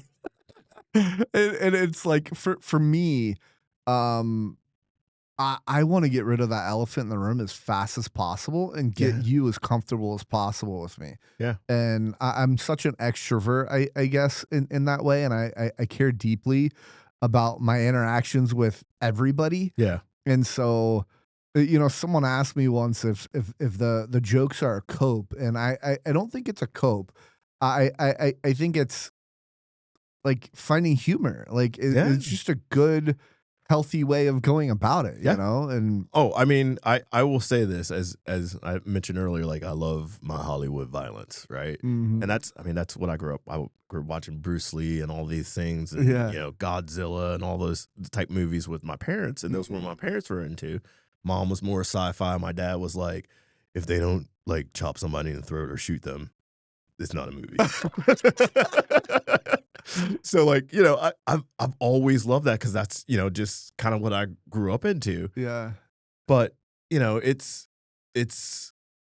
one of those things where you like you kinda take a step back and it's like those comedies. You're always gonna go back to those comedy movies that just kinda made you like belly laugh, Yes. right? And that just shows you how good laughter is Mm. for a person, Yeah. right? Yeah. So yeah, it kinda always like, man, yeah, like I always like in any situation and I like have bad timing sometimes. Yeah. Like real bad timing. That's why we're friends. But like, you know, I will like, you know, I feel like we need to crack that uncomfortable joke at the funeral. Right. Yeah, everybody should be having a good time. This should be a celebration of life. I know we're gonna be sad, but let's forget that for the moment. Yeah, yeah, Yeah. yeah. Speaking of which, I love awkward moments, and I love deliberately doing awkward things, especially with my disability, because people are just like so like shocked by it. I'll tell you, this isn't disability oriented. And do you like awkward moments, or do you like creating those? I create awkward moments all the time. Yeah, Yeah. Like on I'm purpose like or I think intentionally, and then like sometimes it's just like so like if I catch like a nervous energy vibe off you, mm. I'm zoned in. We're gonna have some fun, Yeah. right? Like it's just like that natural thing of like, come on, get with the party, like come on. Mhm. I am one of those people like I love having a diverse group of people around me Yeah. because you're always gonna learn something Y from those people because they're not living the same life as you, yeah, yeah, right? yeah. And so like I mean, like I've had friends from all sorts of walks of life, different like cultures, religions, all that other stuff, and like I've always learned something from them. Yeah. But I will say the majority of the time of the introduction of us becoming like acquaintances and then friends is me doing something like really awkward. That's awesome. You've probably done something awkward, but I just probably showed it and dished it right back or Yeah, something, yeah. like Oh yeah. Yeah. I think when you're like comfortable with that, yeah. like you don't really realize you're doing it Right, sometimes. right, right. And so like it's just like what did I do the other day?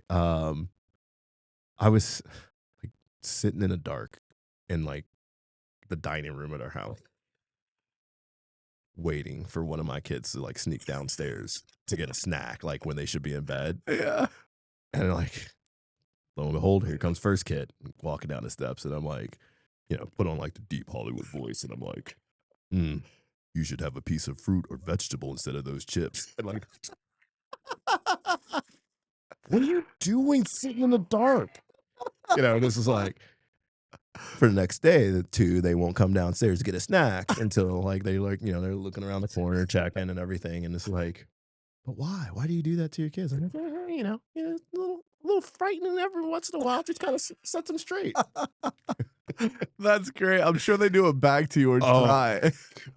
gosh, I will say the one thing that, like, when you have children, you don't really think about the fact that, like, because you're like, oh, this is another human being. They're going to develop their own personality. Yeah. No, they are watching you the entire time. Oh, yeah. They are going to take the worst parts of your personality and magnify them right back at you. So my middle child is like me to a T, but might be way smarter than I was at that age. Yeah. At gosh, I want to say she was 7 or 8.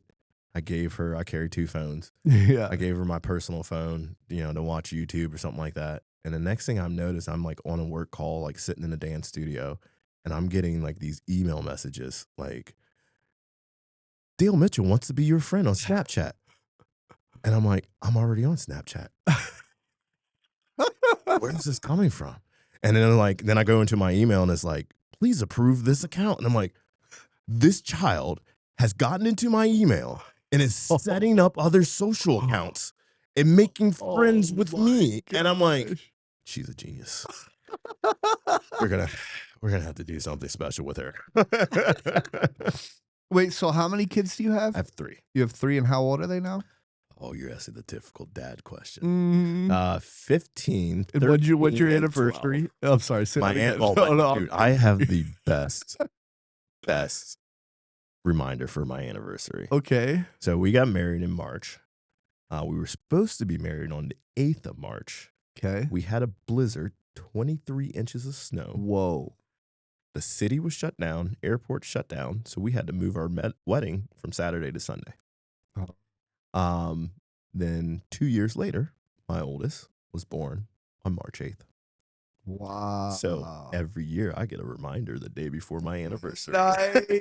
That's awesome. Way to set that up. No, I'm kidding. I'm like, I planned that. No, I didn't. Wait, so I was talking over you when you said your kid's age. How old are they again? 15, 13, and 12. Got it. All right. Awesome.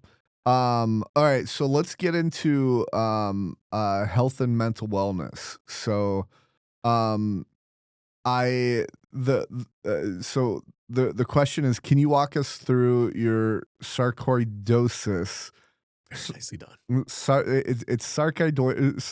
sarcoidosis. Say that 10 times fast, everybody. Yeah. You can't. No, that is a tongue twister. So talk to us about your journey and what just the floor is yours to talk about whatever you want with it. You mind if we pause first?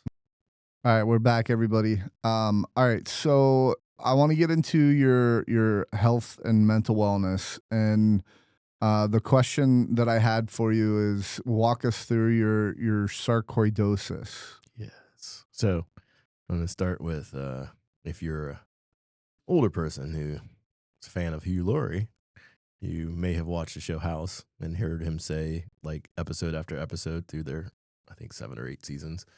I watched them all. Constantly, he's like, no, I think this patient might have sarcoidosis. And, like, to me, it was like joke. Like, I never looked it up or anything like that. Just like, this is maybe some made up science stuff for the medical, whatever. So fast forward, I am 25, 26, and I'm just having like all sorts of issues. Some of it genetic, high blood pressure, high cholesterol, things like that. But then I was having like unexplained, like, lymph nodes were swollen. I had, with the regular blood work that my doctor would take, it's like, okay, your liver enzymes are up. And it's like, of course, like 20-something-year-old guy, they're like, you probably should stop drinking. And I'm like, I don't drink that much. Now, I partied. Yeah. I partied. But like at that point, I wasn't like, it was like maybe like, go out to dinner, have a glass of wine, maybe have a, couple mixed drinks on the weekend, chilling around the fire or doing stuff around the house. Can you pull that close to Closer? you again? And then, point it. There you go. Is that better? Thank you. Yeah, Okay. better. Thank you. So it just became more and more challenges. I had a hilariously, this one always makes me laugh. I had a condition called iritis Okay. in my left eye. Iritis in your left It's eye. basically like arthritis of the eyeball. Whoa. So like it was like just one eye. Like everybody thought I had pink eye, Oh. and I'm like, nope, it's not that. It's definitely not that. Did it hurt to look around? It didn't necessarily hurt to look around. It was just like sometimes in certain situations, like wind and things like that, like my eye would be really dry. And so like then I would do things like blinking constantly and stuff like that. So that was my actually first bout with like dealing with some sort of steroid, right? Then I started having more and more liver issues, like the enzymes got worse and worse. And so like I went through all this testing. And they're like, okay. We got to the point where like we've done all the blood work we could do. We're gonna do some biopsies. So I had a lung biopsy and I had a liver biopsy. Okay.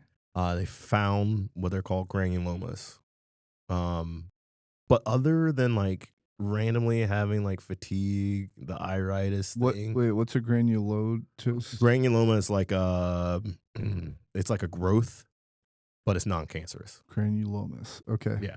So I had them all throughout my lungs and liver, Wow. to the point that my liver damage was so severe that they were like, you might have to have a transplant at some point. Whoa. So I think that was not necessarily a wake up, but it was like, yeah, that's kind of jacked up. That's real jack. I don't think I have not taken care of myself. Like, Right. yeah, maybe I had a couple benders. Right. But like I don't feel like I've done anything to hurt myself. Right. And kind of continue on, and finally they come up with the diagnosis that you have sarcoidosis. So sarcoidosis is an inflammatory disease now. They used to call it autoimmune disease, which it can really go either way. But the inflammation portion is you can get these granulomas in any organ. Whoa. So basically it's like going through like kidney failure, things like that, because these granulomas will harden those organs. So you think about your lungs, you can't breathe that well once your lungs get hardened. Yeah. So for me, once they said that, but like I felt perfectly fine. I was playing soccer like twice a week. Yeah. I was still going out with the fellas, playing golf and all these other things, and then just every once in a while, I'd just like feel like crap for like 3 days. Wow. And I really think anything of it is like, hey, you did have 6 beers on that golf course. Yeah. So maybe that's just a hangover. Well, it Mm. wasn't just a hangover. So fast forward, the diagnosis came in 2006 to 2017, 18. One of the things that I was not told is a big factor in how the disease interacts in your body is stress. And at this time, I am making my way through the middle of my like kind of career rise and moving from the individual contributor up to a people leader. And I shared with you, I had the first team of like 22 people. This is around that time. And it's a global team. So I am talking to people in Europe, Asia, all over the place. Wow. And, we basically run a 24/7 service. So like it got to be like, I'm not sleeping. I'm getting up super early. Like everything's off. And I'm like, like, okay, you're just stressed out. That's all it is. And I start feeling worse. And I notice that like having headaches constantly. I'm like having trouble breathing. I am having trouble focus. I get like really tired randomly. And I'm like, I don't know what's going on. And I go back to the doctor, like, this is what's going on, all this and that. He's like, yeah, you're having a flare. This is sarcoidosis. So this is the first time since 2006 that I ever like actually physically felt anything more than just being tired and have a little bit of aches and pains. Wow.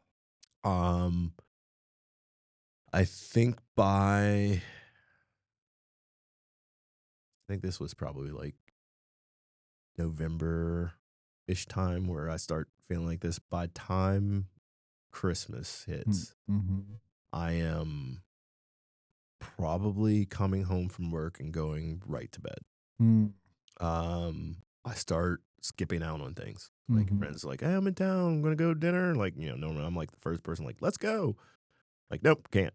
Right. Um, which quickly leads to me hiding how I was feeling and still trying to work because I had this opportunity to show to make my move in my career. Yeah. And so I'm putting that in front of my actual well-being because I just have no clue what's going on.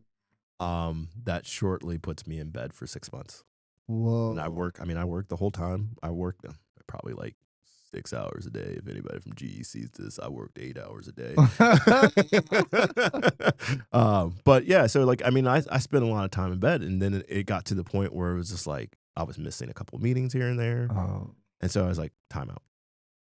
I've gone through all this stuff with all these local doctors, and they keep telling me this. And I went through a period of like a year and a half where I was on steroids. Wow. So that's when I blew up. Yeah. So I remember when I was saying 265, 285 when at the start of that time. That was just all the side effects from the steroids I was taking. I was Wow. taking, what was it, like 40 to 60 milligrams a day Okay. for like 2-3 months. Is that high? Yeah. Okay. Yeah. And then so like when you normally get like oh, you've got a really bad cold or something like that, and they want to prescribe you steroids to kind of kick it out of you. Mm-hmm. You normally get like a 4 milligram tablet, Whoa. right? And you probably Okay. you do the step down, you do 7, 6, 5, so like I'm like taking a hit, and I mean, like, you want to talk about something that changes you inside, steroids. Yeah. So I was on prednisone for probably a good 2 years. Whoa. I still have to take it randomly. So Mm. I think last time I saw you was a couple weeks ago. Mm. Um, I was on steroids then, and Oh. it's like one of those things where I'm just like, ready to go. Who wants to do what? Let's do this. It's 2 a.m. Who cares? Let's go. And so like it's disruptive, right? But it Yeah. really does help the body kind of when it's at a disadvantage kick in and start fighting whatever's going on. Mm. Um, then came like the stomach challenges and eating and things like that. So Mm. like at first it was just like every once in a while I was like, oh, I ate too many glizzies. I shouldn't eat hot dogs. They're bad. And like vomiting, like Whoa. just it would just come back up. So like then I started getting all this acid erosion in my throat and everything else, and I'm like, okay, I got to figure out very basic foods to eat that will sustain me Yeah. and go from there. Yeah. I ended up after that first 6 months in bed, I think I ate like applesauce and some sort of cracker Whoa. and drank water and took my Whoa. medicine, and that was about it. Wow. Then I got to the point where it's like, okay, you need more than what you're doing Mm. because you're having vitamin deficiencies. Mm-hmm. So like, and then that's another big part of it because it affects you similar to arthritis. It mimics arthritis is basically what it does. You Mm. still have some of like the bone loss and things like that that you have to worry about. So a lot of vitamin D is Whoa. required, right, to make sure that you're in calcium and things like that. So I started juicing. Okay. And that worked for me quite well. Okay. Um, and so I just kept doing that. Yeah. Um, Eventually learned that I couldn't deal with cow's milk. Uh, So I started to swap and try all the different alternatives. I mean, I've tried them all before. My mom was a health nut.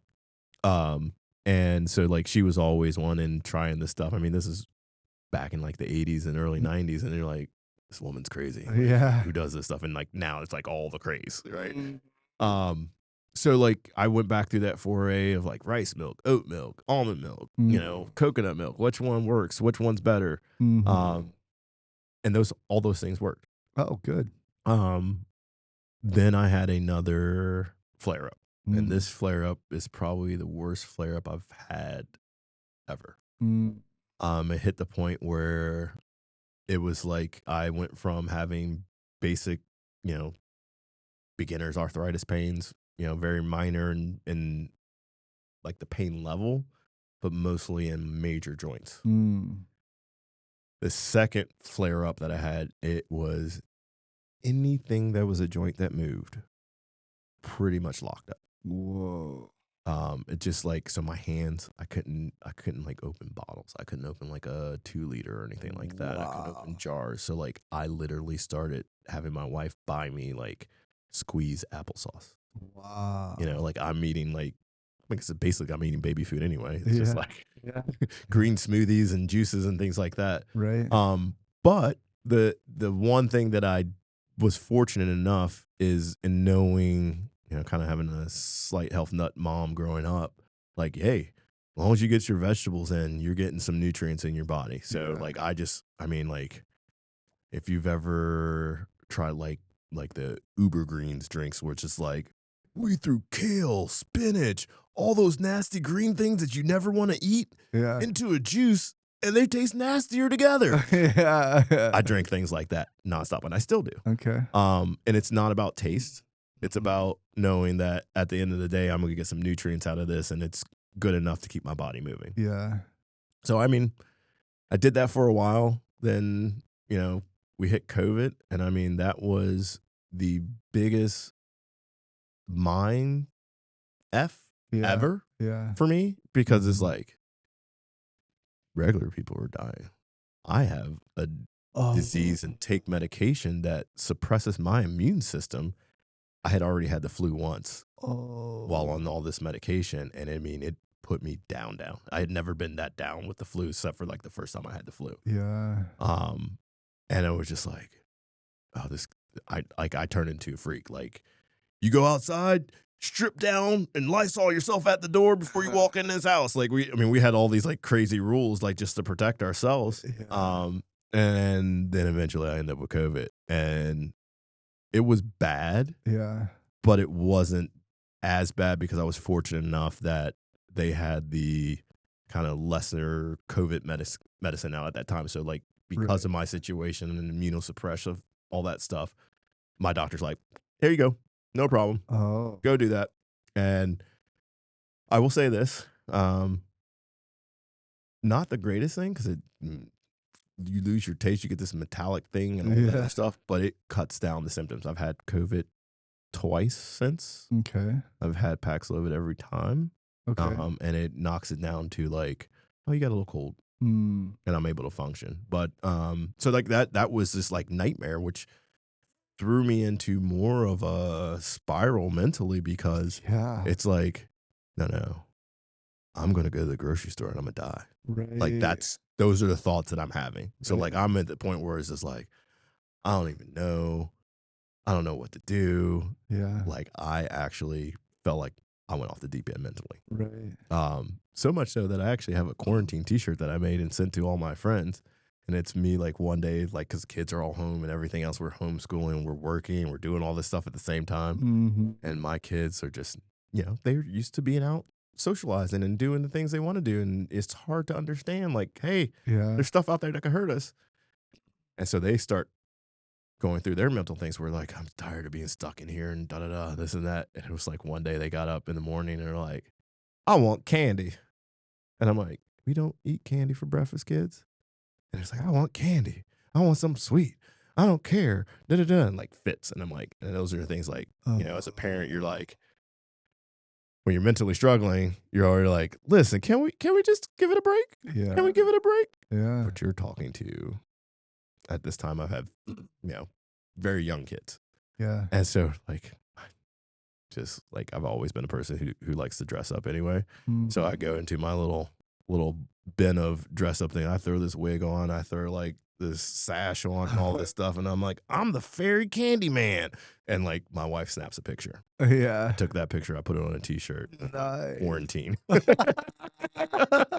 and you know, and that was, I look back and I laugh at that. Yeah. But like that was that action of my wife taking that picture and me sitting there looking at that picture, like that's off the deep end. influencer. Yeah. And to be able to make light of that was the turnaround for me. Like, so when I Oh. made those t-shirts, it was just like, yeah, okay. Maybe you need to get yourself back on the path. You need to figure something out. We step in, and that's where I start training with Rob shortly after that. Oh. Which improves a lot of things because like now I'm like, okay, I'm moving more, so my body and my pain levels are starting to go down now. I mean, I had days where like I came in and did circuits. It was always circuit and then striking, right? Yeah. There were days where I came in and I did like 2 circuits and went home. Mm. I was like, yeah, these hands are not touching anything. They Right. hurt so bad, like, but I still made sure I showed up, Right. right? There were a couple times where I didn't Yeah. because I just physically could not get myself out of bed. Right. But then it became a thing of if you continue to do the things that you've been doing, not eating properly, not getting up and moving, sitting there telling yourself you're going to die over and over and over again, Mm-hmm. and being afraid of everything, Mm-hmm. I realized that that was just like pushing me further and further into like a downward spiral. Yeah. Also at that same time, I had decided to get a second opinion. Mm. Which I always advise folks, like if you have something where it's just like a rare or not well studied condition, go find somebody else to back up what your doctors are saying. Right. So I ended up going to Cleveland Clinic, Mm. and I don't know if you've ever been to Cleveland Clinic, I but haven't. it's one of those places where it's just like, if you came in and you like this dude has some rare disease, but then he fell off a ladder and broke his arm. Yeah. Like they're like, well, according to your disease, we should do these things because they kind of study a little bit of everything. Interesting. Or at least they could diagnose because they have everything in the same building. Right. So I've never been to like when I go to my regular doctor, it's like, hey, we need you to get an X-ray. So you got to call this central scheduling number, Right. and 2 weeks later you'll get an X-ray. Oh, I I hate mean, it's not that that. bad with X-rays, but Yeah. like I had to have a lot of CT scans and things like that, and all those was like, okay, you got to have this done like every 3 months. Whoa. But when you go to schedule, it's like, yeah, we don't have anything until like 6 months from now. Whoa. And it's like, what? And I go to Cleveland Clinic the same day. They're like, we want to do this, this, and this. And they're like, you can go downstairs right after this appointment. You can go over here to this other building and get this done. And you can go see this nutritionalist. And so how are you feeling mentally? The very first time that I had a doctor ask me that. Wow. And all of this and trying to figure out what's going on. Wow. And it was just like, would you like to talk to somebody? And I'm going to say this one. For me growing up, therapy, yeah. you had to be crazy. Right. You had to be crazy. Yeah. We don't talk about our feelings. Right. We don't do that. That's not our people's kind of thing. And like, so that's how I grew up. Like, I mean, like, I literally had things like, you don't cry at funerals as a man. Mm. Like, as you can see, tears roll down my eyes, whether I'm laughing or crying. So, like, I cry all the time. But That's like, funny. but it was like the first time where I'm like, I realized that like, there's some times where like, absolutely talking to like a random stranger who at least has some kind of capability to teach you how to cope with some things, or at least to make you think more about why you're making the choices you're making, is actually a very, very good thing to have. Yeah. And I will say that I would probably have been, and my wife will probably agree with this, like, therapy, you go screw yourself. I do all the therapy I need myself. Yeah. Right. And it's like, no. I mean, I remember like the first one I did was teletherapy. Yeah. And I mean, it was just because everything was locked down and you couldn't go anywhere and sit in the office. So it was just like, okay, I don't mind this. Mm. Like, and I had done some therapy prior to that where you go in and you sit in the office in the couch and like, so tell me about this situation. Yeah. It's like, and those are good, right? Don't get me wrong. That's good. But like, not having to sit in a place where you're not comfortable and then talk about things that you're not comfortable about Yeah. is a challenge when you're just in a, you know, like our awkward situations. Like, it's just like, Yeah. I don't know this dude. I mean, I see you got a bunch of plaques. Is he actually listening to me? Yeah. Does he have any of the same experiences as I do? Like, Right. we don't look the same. So probably grew up different. And like, you have all those things running through your head. And when you get to the reality of, it's like, it's easier to talk to somebody who's more similar to you, Yeah. right? Like where you just feel like a little bit of comfortability. Like I've had men and women. I've Mhm. had other culture, other races, like, and I find that you get different perspectives from different people. Yeah. And so it's been good. So I mean, like, uh, there's a lot of online services. I've used a couple of different ones, and it just works out well because, like, Yeah. I mean, you can talk to the same person, you can talk to somebody different. You can talk about different subjects. You have people who have different expertises, right? Right. Um, but what I found is that you just have to talk to somebody. Mm. So therapy became a very big part of my recovery. But there were multiple modes of therapy. There Mm. was going to the gym to get out anger and frustration. Right. There was going on hikes and being mindful in nature and actually like spending like I tell people it's like if somebody got a hold of my camera roll on my phone, they would be like, "What is wrong with this guy? He's not that big, but there's all these food pictures. Then there's like random bugs in nature. Then like he's over here fishing. Then there's like him punching and kicking bags and Spark. Like what is going on over here?" Yeah. But like it's all those things you have to figure out eventually. Like and it takes a lot of time because so my talking to a therapist has been has changed multiple ways. I've done group therapy. Mm. I've joined groups of people who have sarcoidosis. Mm. Um, I've done the one-on-one, I've done in office, I've done online, and it's just good to have something or someone to have that conversation with to kind of talk through a Mhm. difficult situation, whether or not they're experts on and experience that themselves or not. Yeah. Yeah. So yeah, I mean, I think that's the biggest thing that I would tell folks, like, no matter what you're going through, like, it doesn't have to be I would say if it's something serious, yeah, maybe you wanna get an actual licensed therapist, Mhm. because they're gonna be the most well equipped to give you coping tools. Mhm. But there's also if you have a good friend that's a good listener, that's a good way to start, Yeah. like, I'm fortunate my wife actually listens to me. Yeah. So, you know, she has advices like, "You're just freaking out. You just need to shut up and go to sleep." She Mm. has said that to me several times. Okay. And Okay. it's just like, "Yeah, Yeah. calm that down. All right, cool, cool, Yeah. cool, cool." But then there's, I think the other side of it is I've been through I give myself injections Mm. every week. Um, and that's another thing where people are like, "I could never stick a needle in myself." And I'm like, Right. "Do you wanna feel better or not?" Right. Um, and obviously those things have every medication, like we've all seen all the commercials where you're like, why would anybody take that? Right. Your left finger might fall off. Right. Yeah, exactly. The side effects. Yeah. Yeah. And so like I have learned to like really pay attention to that. Like I'm the one Mm. dude that's like opens the medicine bottle and that pamphlet that has all those teeny words. I'm like, magnifying glass. Oh. What does this say? Oh. Because I found that sometimes like when you're going to multiple doctors, they'll prescribe stuff and it's like, hey, that might interact with this Right. or that might interact with this. Right. I will share one little caveat story that I learned that there are medications that interact with cannabis Oh. uh, Interesting. in ways that might be good or might be bad.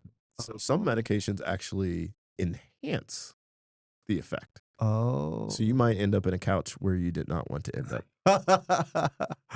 Oh, wow. Right? Okay. And some actually just null the effects of it. Yeah. So it's just like, oh, you should consume this much, as a starter and do this.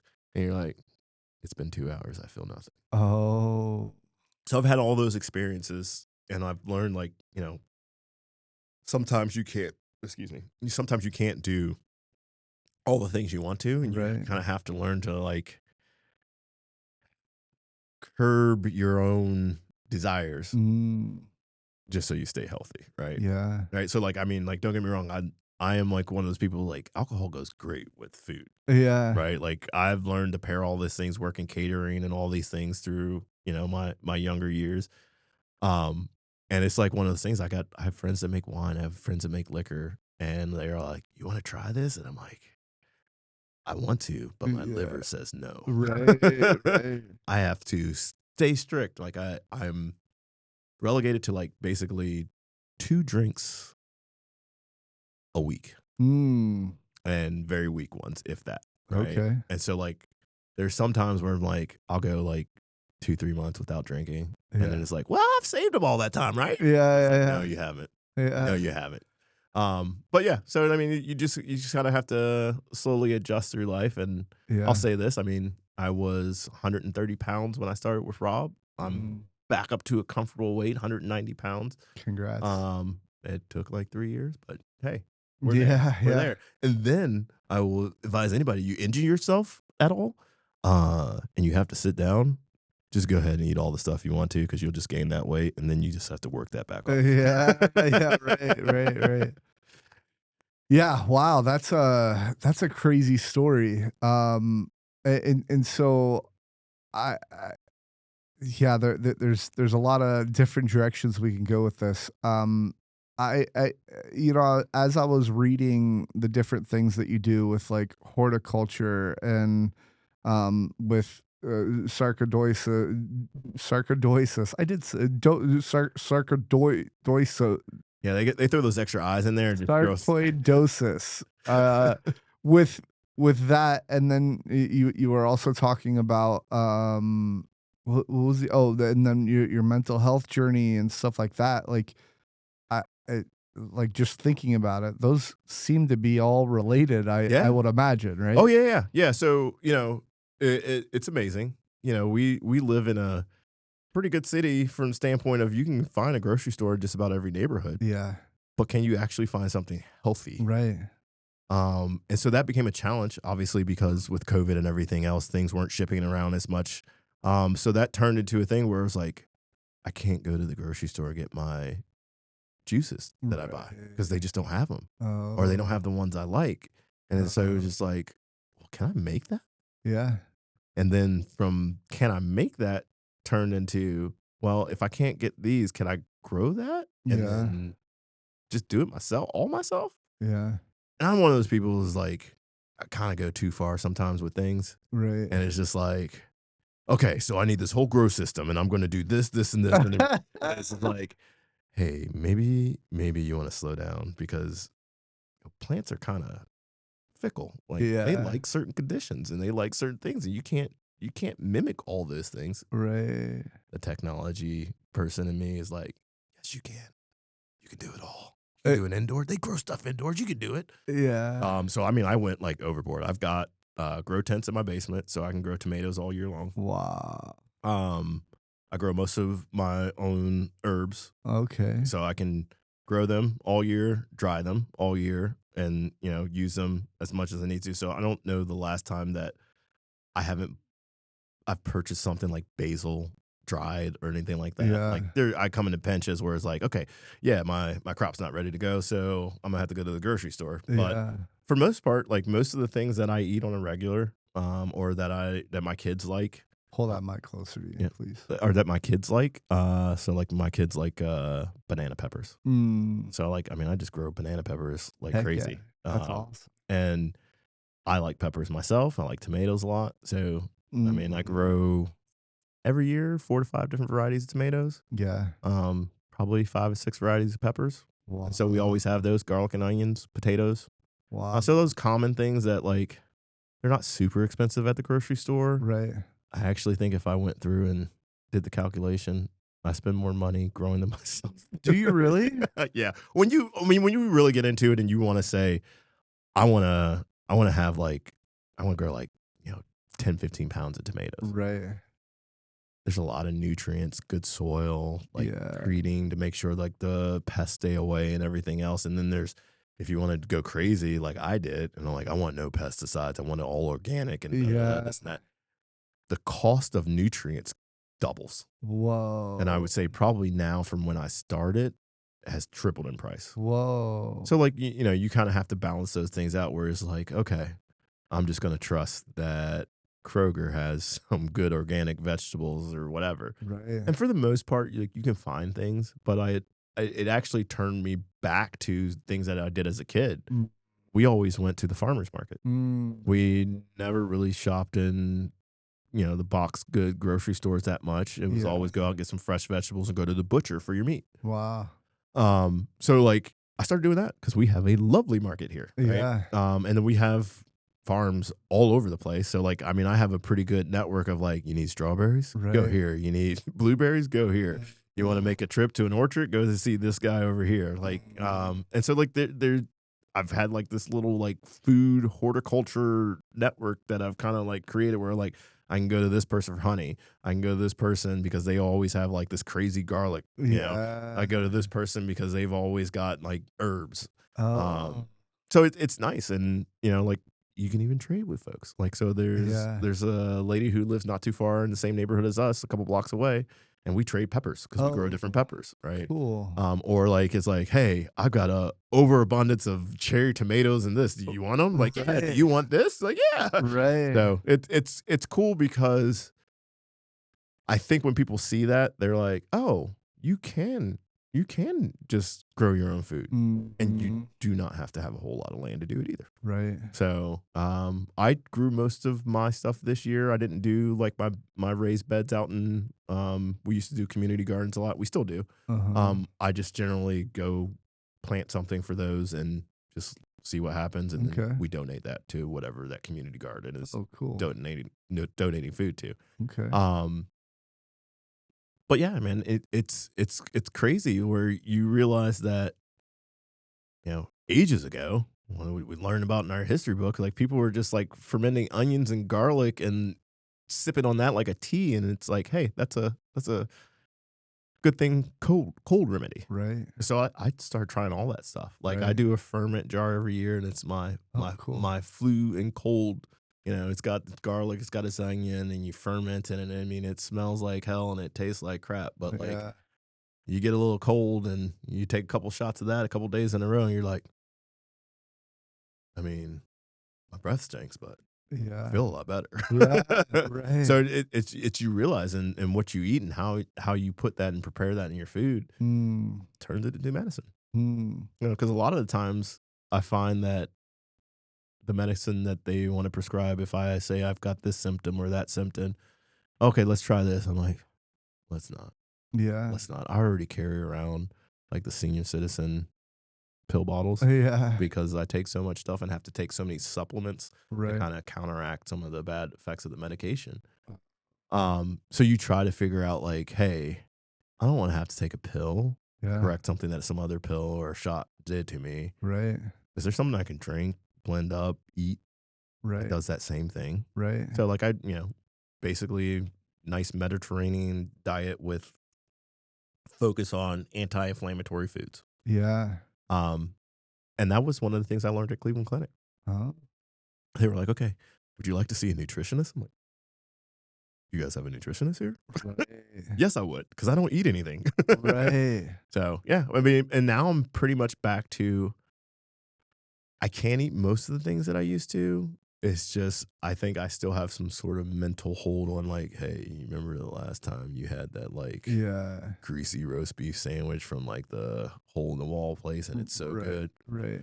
Yeah, you still can't eat those. Yeah. So that's disappointing, but I've found other ways to create those same sort of comforts in a healthy manner. Yeah. Interesting. Okay. So this is, I'm going to ask probably a very similar question, but if someone listening to this is maybe doesn't has a similar symptoms as you, doesn't know what's going on, or someone that is already diagnosed with sarcoidosis. Did I say it right? Yes, you did. You nailed it that time. All right. Sarcoidosis. What advice would you give that person who isn't as far along on the journey, is like just beginning to try to figure all this stuff out? Like, patience first. You're gonna have to figure out how to fight through the challenges, whether it's pain or down to like just a physical inability to move, Yeah. which, eventually affects you mentally. Yeah. So my advice is be patient. Mm. Always, always ask as many questions as possible when Mm. you're in front of the doctor. Mm. Um, and always look for alternatives. Yeah. Because it's so like, I'll share this. I take a medication called methotrexate. Mm-hmm. At first, I took it in a pill form, and this is supposed to suppress my immune system. Mm. Um, and what we found out is, obviously, I hadn't been eating much. Mm. So my body's ability to absorb nutrients had declined. Oh. So even when I was taking all these pills, I wasn't absorbing all the medicine that I could. Whoa. So we had to figure. It took a while, and I got like they kept increasing the dose. Like, oh, maybe you need more, based on your body size. Da da da. You can take this much. We only got you about a half a dose. Let's try it, and we got all the way to the top. Whoa. It was taking these 12 little pills, and I'm like, 12 pills is a lot. Yeah. And they're like, well, you could take a shot, and I'm like, can we try that? Because I already get shots. I think at that point I was getting infusions, but I already get poked anyway. So let's try it out. Mm-hmm. And it was a massive change for me. That was one of the pivoting moments for me where I went from I can't show up to the gym because my hands and my legs and my hips hurt so bad that like each step is like pain, Right. like high level pain. And after moving to the injectable, it was just like, okay, now I feel all the side effects from the medicine. I'm getting headaches and everything else, but like right after that, I feel great. Uh, It's like, so we figured out we had an absorption problem. So like then we started saying, okay, we need to take supplements that help with that. So we added those things in, and eventually got better and better and better and better.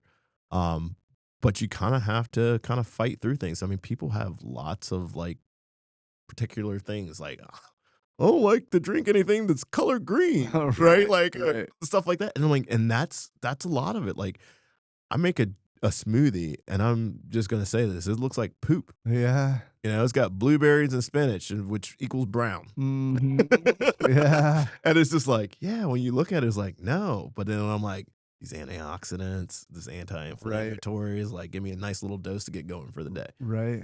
So like it just becomes part of your routine. So you have to challenge yourself as well Yeah. to go out of the box of the things that you're accustomed to. Right. And the biggest portion of it, I will say, is prepare yourself for a major life change. Mm. It's going to hit you one way or another. Mm. It's either with sarcoidosis, is either going to put you in the hospital, put you on a transplant list, or if you're one of the fortunate people, you might have a minor case and recover with medication in a couple of years. Uh, Or you might be one of those folks that just constantly has issues. Mm. So it's that portion that's difficult to kind of swallow. Yeah.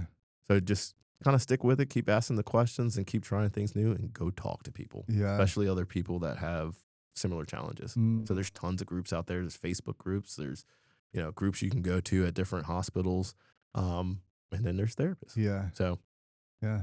Wow. Yeah, that's some solid advice. Hopefully this impacts somebody out there, and they hear this story, and they can help improve their own lives. It's good because I mean you always sit there and you kind of wonder, at least I do. Is anybody else out there experiencing this? Yeah. Am I alone? Yeah. Like, because it was funny. It's like I got diagnosed and then like nothing, and I like told a couple of friends, and they're like, "House?" Mm. I'm like, "Yeah, whatever." House.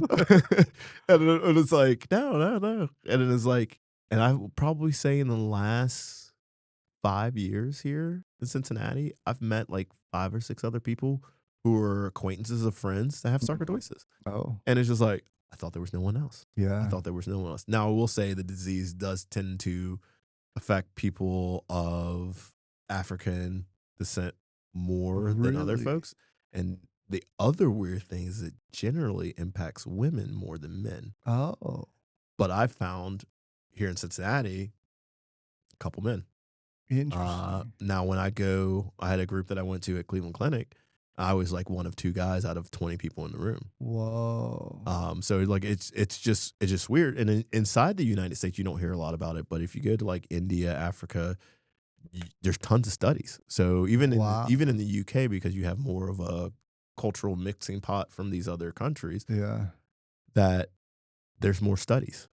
That is Uh, actually how I got onto using cannabis and mushrooms, oh, because interesting. I learned from all these other studies of people with different conditions, some of it being inflammatory, some of it being like, more cancer based, Right. but things that help, you know, smooth the pain or help alleviate things like, upset stomach and things like that, other than taking like, because I'll be honest with you, you take Rolaids and stuff like that, that shit's bad for you. Mm, It's it's a temporary fix. yeah. I mean, you can literally put some baking soda in water and do better than Rolaids. Oh, interesting. Um, so like it's all those things that become little adjustments, but they become part of your life, and you just kind of have to make that change, and you have to be mentally ready to make the change. Yeah. Um, so yeah, Mm, that's what I tell people. Like, yeah, get out there, learn as much as you can about it. mhm. I mean, I think I've read every major hospital, white papers on, you know, here's how you do this, and this is what we Mhm. believe the cause. And no one knows what the cause of it, so I'll say that.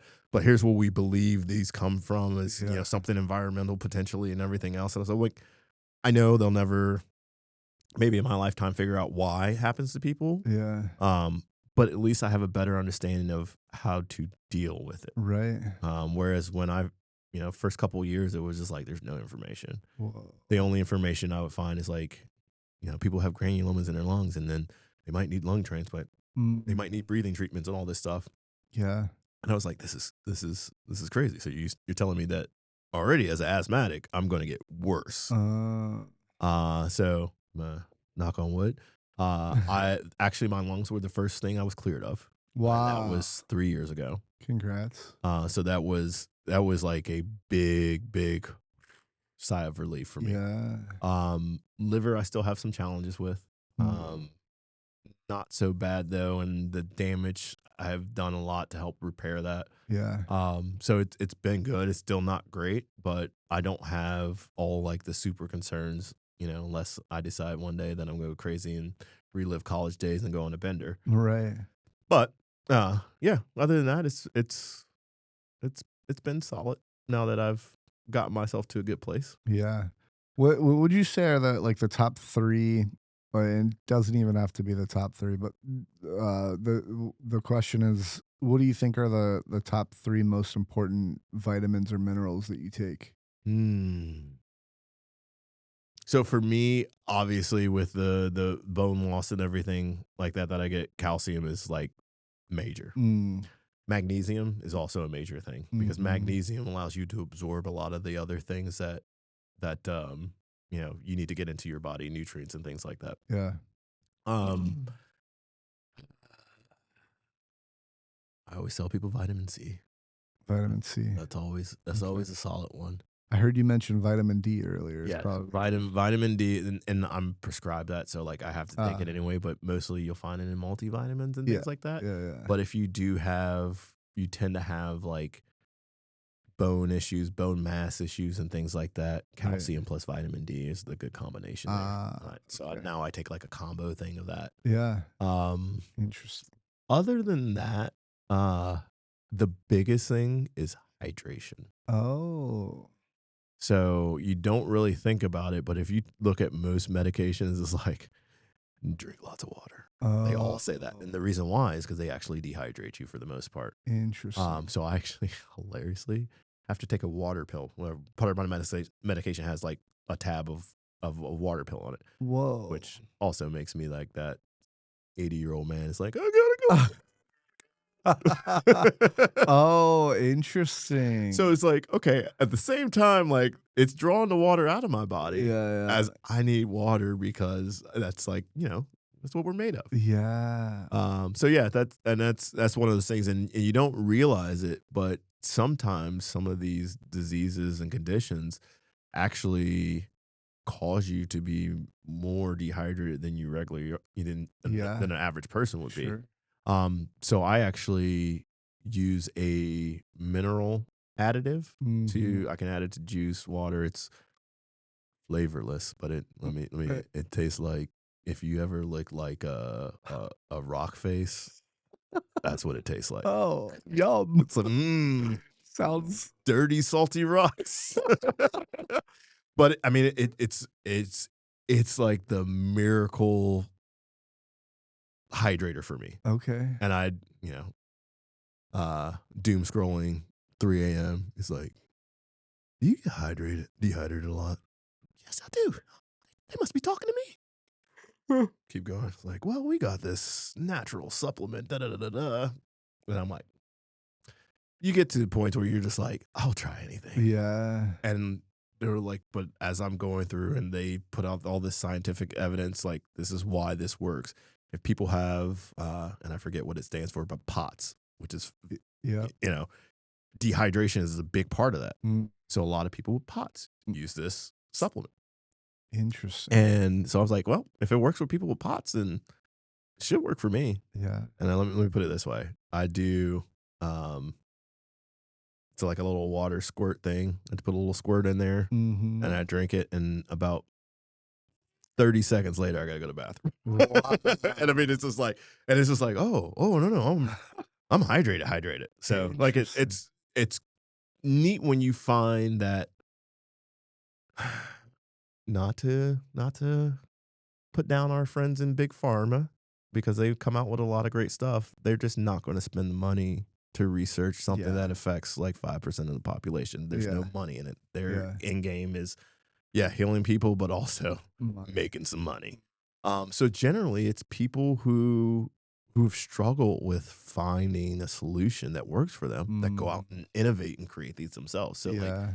I've I've found like I follow a lot of like, oh, this person went to Harvard, da da da da, and they won the innovation, new product of the year. And you go through and you start learning about this. So like I literally follow them now. So like Interesting. every year when whoever the winner is, I'm like, okay, what's that? I mean, like I think this year the technology is like the braiding robot, like braids hair. Oh, Now, like interesting. when I hear like, yeah, I've seen those before. I remember the little twisty things that the dolls had back then. Is Yeah. that what it is? Like, Yeah. like no, those just tangle hair up. Yeah. But like it's like AI learning. It watches like a technician and then it finishes the braid because it learns how the person is braiding the hair and everything else. And I'm like, that's kind of Wow. crazy. Yeah. That's That's kind pretty of cool. crazy. So like, you know, yeah, it's not always something that's like definitely that everybody else needs, but there's some small niche of folks that like, oh Yeah. yeah, we need that. Yeah. Right. Interesting. Okay. Um. Wow. Okay. So, do you mind shouting out what that hydration thing Yeah, is? buoy. Buoy. Yeah. Okay. Because I might pick some of that up Yeah. myself, but I want it on the podcast They so I can have their remember. own site, or you can actually, our favorite big online vendor, Amazon has it. Oh, So okay, yeah. great, and interesting. Okay, so then the other question that I have is for someone that wants to get into horticulture and grow their own stuff. What advice? It sounds like you have a pretty decked out system. What Ah, advice would you give to I someone to get wouldn't started? I wouldn't say I have a decked out system. I think I've learned a lot and tried a lot. uh Well, seems more decked out than the average person. yeah, Let's say that. I mean, like start where I started. Like I was a kid and I was like, hey, there's seeds in this. Mm, Do they grow? And you'll mm, find that most stuff does not actually grow. It's done that intentionally, done that way oh, intentionally because they don't want us growing our own food. They want us to buy it, right? yeah. Um, so I start simple. Herbs. Uh, Start with herbs because they just need water for the most part. oh, All right, okay. little nutrient from so most soil. If you buy a bag of soil, it typically already has fertilizer and all those things in it. So Okay. most of the nutrients that a plant would need for its first month to 3 months. Mm-hmm. So as long as you're like paying attention that you got nutrient rich soil, and you're putting it in decent growing conditions, cool. Start simple. Start with like a bucket or something, like a 5-gallon bucket. Tomatoes, peppers. Some of those are difficult to grow, but there's tons of variety that says easy. So go look for those seeds that say easy, or go and do like the easy thing and go to like Home Depot in the spring when they're like 3 for 99 cents, or they're not that cheap anymore, but there's more like 3 for like $15 now. But you go buy like the plants at the beginning in the spring. I would actually wait until like all the frost and stuff is gone. Pop that thing in the ground and just water it regularly. So whatever you want to do, whatever your routine is for the day, say like I got 2 tomato plants, 2 pepper plants. If you leave at 8:30 in the morning every day to go to work, at 8:15, water those plants on your way to the car, or the bus, or whatever you do, right? And then eventually, like they'll grow. The bees and nature will do their thing, and hopefully you end up with couple tomatoes. So you just kind of start small, and then once you figure out what grows well for where you are and whatever space you're growing in, whether it's a balcony or in the middle of your yard or whatever, then you look at plants that like that similar atmosphere, and then you go for those.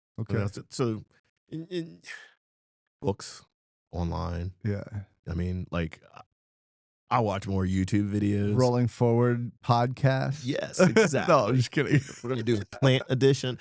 Right.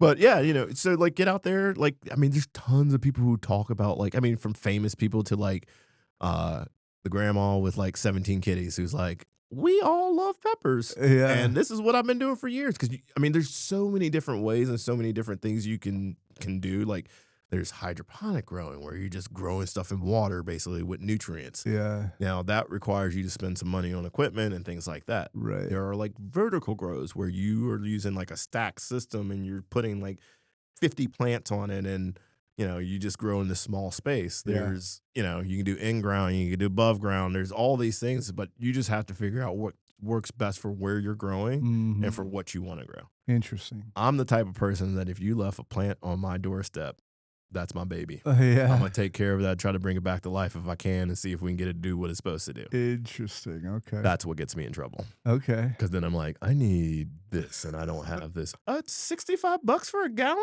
Wow, let's get it. That's awesome. Okay. So you did touch on your mental health a little bit. And what you were going through with that. Is there anything else from that perspective that you wanted to hit on? Yeah. I mean, I think that like there's such a negative stigma of like if you don't have perfect mental health, which I'm sorry, I don't know anybody who does. Like, I mean, from people who practice like monks, like peace, meditation, all this stuff, you can still piss those dudes off. Right? Like, so like, it's one of those things where like, don't think it means you're crazy. Don't think it means that you don't know how to regulate yourself, because we're overstimulated as human beings. Like, I mean, like I remember being like carefree. I remember getting my like first Nintendo.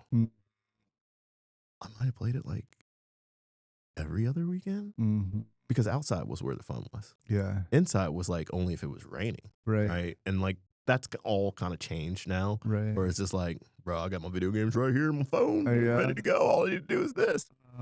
But I could go outside and do it now. Right. So like, I guess you're still slightly getting outside, but it's not the same thing as what it used to be. So yeah, I mean, it's definitely understanding that, and then understanding that you're going to have waves. You're going to be up and down. I mean, like, I'll say this, like 2 weeks ago, I was ready to swing on anybody. And it's just because you have setbacks. So had full repair surgery on this shoulder. And about 3 weeks ago, it froze up completely after a year after surgery. Whoa. And I'm just like, what is this? What did I do? Like, I mean, I haven't even been lifting heavy weight or anything. What did I do? And so it just sends you back in that spiral. And I had to like, kind of take a step back. As like, okay, you're getting that crazy person again. So now you notice I'm back here a lot more. Yeah. It's getting back into the routine. It's Yeah. getting back into the things that brought you peace Mm, and taking yourself, like you can't always say it's step 12. right. Sometimes you got to go back down to like 2 or 3 and start Right. over again. Right. And so that I've learned that that's what happens, and that's going to happen, maybe 2, 3 times a year. Yeah. If you have more things like death in the family, other things that's going to bring on things like depression, right? And so you're gonna wave through that. Mhm. But you have to remember to go back to the things that work and not allow yourself to crash out. Yeah. And that's not easy to do. Yeah. So that's where, talking is something to have a good circle of friends, Yeah. right? A little time in Yeah. nature. Like I will say this more than anything else. I take a trip every year. Well, I won't be going next year, but I take a trip where we go to BC, Canada, and go salmon fishing. Mm, But I go so far out that there is not another human being for miles from where nice. we fish from. Okay. And it's just one of those things where it's like the first year I went on the trip, my cell phone didn't work at all. Mm, And they didn't have Wi-Fi that was sustainable. mm, And it was like $5 a minute to mm. use, right? So it was just like unplug, Yeah. Yeah. right? Yeah. And so like that is my saving grace every Mm, year. mm, Now next year I decided like, hey, because it's just normally me and my son and my father-in-law goes on that trip. mhm. Want to do something more family oriented where the whole family can kind of be a part of it and still disconnect and Yeah. everything else. So we're trying to figure out what that's going to be for next year. But Okay. yeah, it's one of those things. I mean, like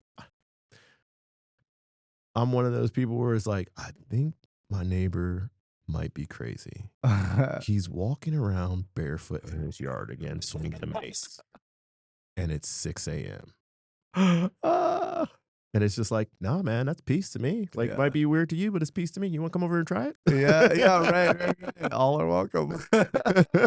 Oh man, that's great. And I this is just I guess a random thought, but not there.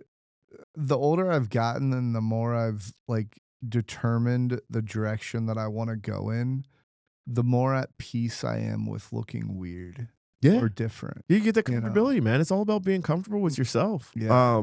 And that's one of the things. Like, I mean, I think the reason why I like awkward situations, I was like that awkward kid. Yeah. Like, Same. like I literally remember I was, everybody had to be in like a play or something like that in like elementary school. Yep. Yep. And I was like a shy kid. Like, Yeah. I didn't talk a lot, and like I didn't do a lot of stuff.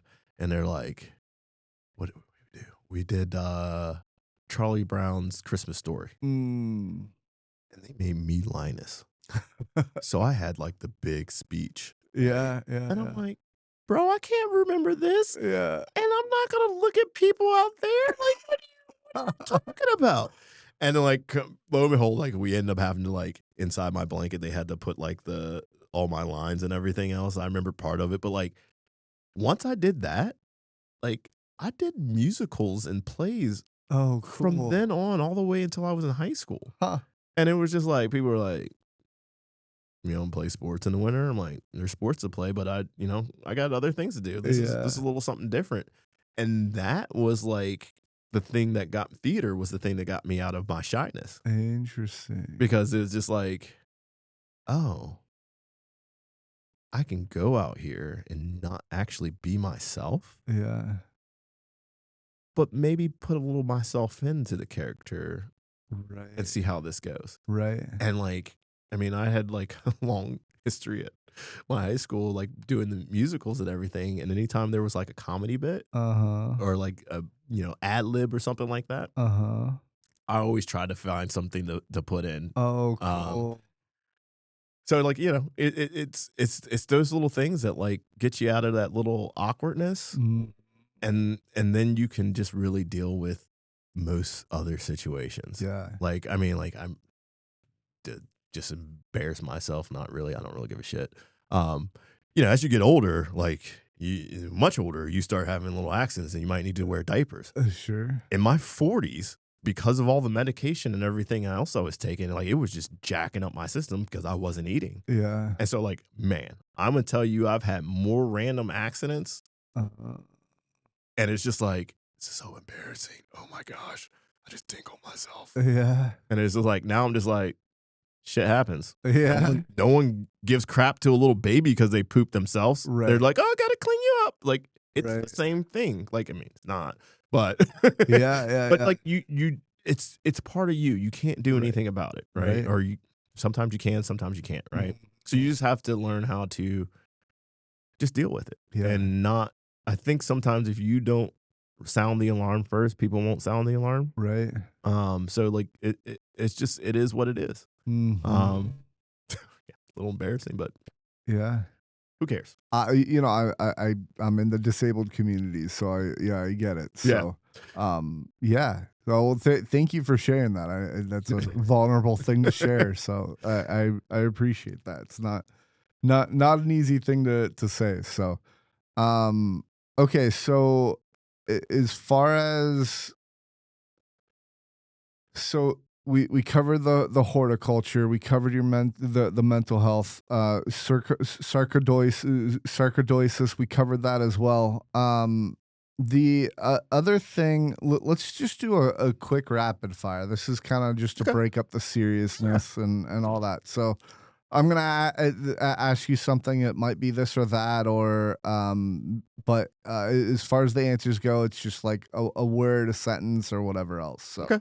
Um, I think I already know the answer to this. Well, I'm gonna change it slightly, but it's morning coffee or post workout protein shake, and instead of morning coffee, we'll change it to mushroom coffee. Yeah, it's a mushroom coffee in the morning. Okay, okay, Yeah, I mean, because I mean, I guess you can kind of say it has some protein in it a yeah, little bit, yeah, yeah, that's true. um, but yeah, that's the choice. All right, striking or grappling? Hmm. I actually prefer grappling. Okay, We don't get to do it enough, yeah, but yeah, that I mean, we uh, don't. I will share this. There, so everybody kind of has like when they train with Rob, you have like your group that Eh, you work with. Yeah, yeah, yeah. So it was me and two other females, Okay, right? And so but you have to picture like this is like 130-pound Dale, right. and like so it was just like I was so weak that like yeah, I'm like yeah, anybody can beat me up. So like Yeah, let's just try this. I mean, I would spend like, have you ever seen Rob do like the towel drill where you give two people a towel and you get a grip on it and then he mm, lets go and you try to pull the towel from the other person? no. Hilarious to watch Okay. because I mean, like, I kid you not, like, I end up like on the floor, foot to foot with someone else, and we're just like, yeah, pulling trying to pull the towel from each other, and it's like 20 minutes goes by, and you don't realize that you've been like wrestling for this little towel for like 20 minutes, and you're like, at one point, you're like, I'm tired. Yeah. Interesting. So like Okay. it's things like that, but like it's those little things, and you don't really think about it Mm. that prepares you for that situation where like I've been jumped from behind before and like not knowing what to do, and now I'm just like grab them, Mm. like get them in a lock. Yeah. The thing that like I think surprised me with grappling specifically is like you see it on UFC and they're on the ground wrestling or whatever else and like you get close to people Oh, and you get real sometimes close. things You get are in real areas close. that Yeah. you don't really want them to Yeah. be in Yeah. and stuff Yeah. like that. So yeah. Yeah. I mean, I also learned from like there's some people who do that on purpose in wrestling. And Yeah. yeah, so that's one thing. Like it really makes you get comfortable being close to another human being. Like it's just like, yeah. I saw one UFC fight. It was just this YouTube short or something like that, where they were on like head to foot basically, like, and the guy just starts tickling the dude. And it's like it's weird things like that that people do. And it's like it's to throw you off your game, but like it works. It Yeah, yeah, works. right, right. Okay. Favorite Rob drill. Ooh, man makers. Okay, I've never heard of that one. So it is like a full body workout in one exercise. Okay. So you have sit outs, you have squats, you have shoulder presses. I think that's it. Oh, Okay. and planks. Okay. So Interesting. it's all in one. And like the funny thing to me about it is like Rob like told me I was gonna do this at one point. I'm like, no, I'm not. I can't do a sit out. Yeah. And he somehow convinced me to this is how I learned how to do sit outs. Cause I just like physically wasn't able to. Yeah. And he was like, so I want you to do this. And he's like, so you squat down and you plant one hand and you take this leg across and you kick the bag over here. Then you Okay. go to the other side and you kick the bag over here. So I spent like 4 weeks kicking my bed, the end of the mattress, because it was long enough for me to do that same thing like I did with a long bag, right? And like, so I'm doing this. And all of a sudden I'm like, these are sit outs. Oh, he tricked me. Yeah. But Rob's like, so good at doing that. I mean, like literally, I think that was like the one exercise that like I did at home, Mm. and you could just do like 4 rounds of that exercise and get a decent full body workout in like 20 minutes. Yeah. Right.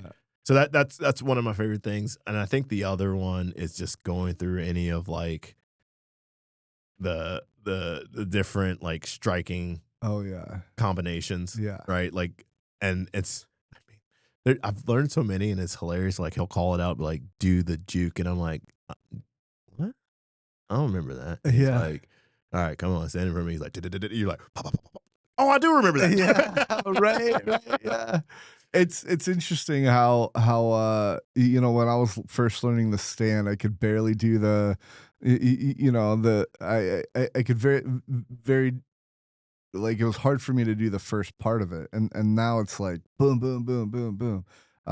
But yeah, and then like as I'm doing like different punches with people, like I'm able to retain those like sequences Yep. more now that I've learned like the stand and other things. So it's interesting. I like the stand a lot, but I also like my maces. My maces are like I will say that is one of like, yeah, because I mean I personally have maces at home. yeah, me So like too. so it's just like it was one of those things where like, oh, you depending on what mace flow you do, you can get a pretty good workout. Yeah, yeah, you can. And it It's full body.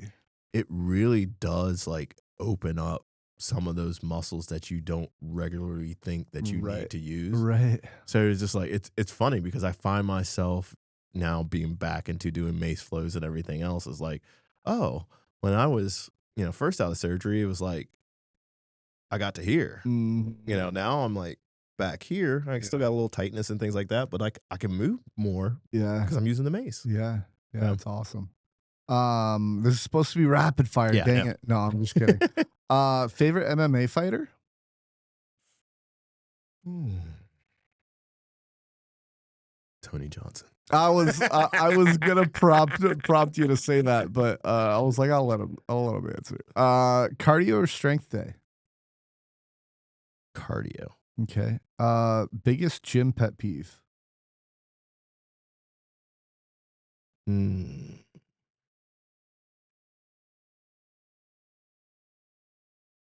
God, I have a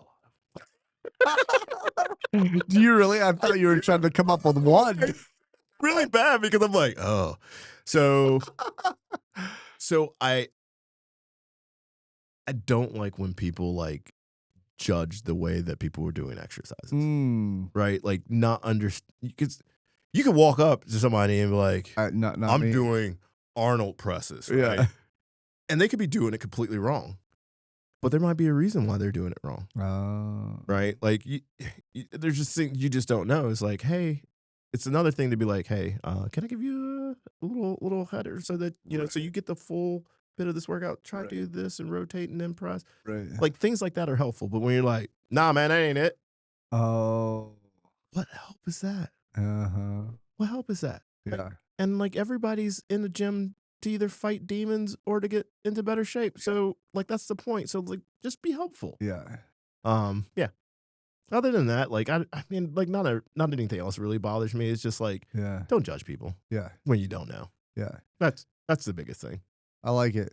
I feel like, and you've been around for longer than me, but I feel like this is a pretty judgment-free gym, Absolutely. from that standpoint. So Yeah. we like It's that. it's it's be a decent human being. That's Uh, that's that's the rules. yeah, be a decent human being.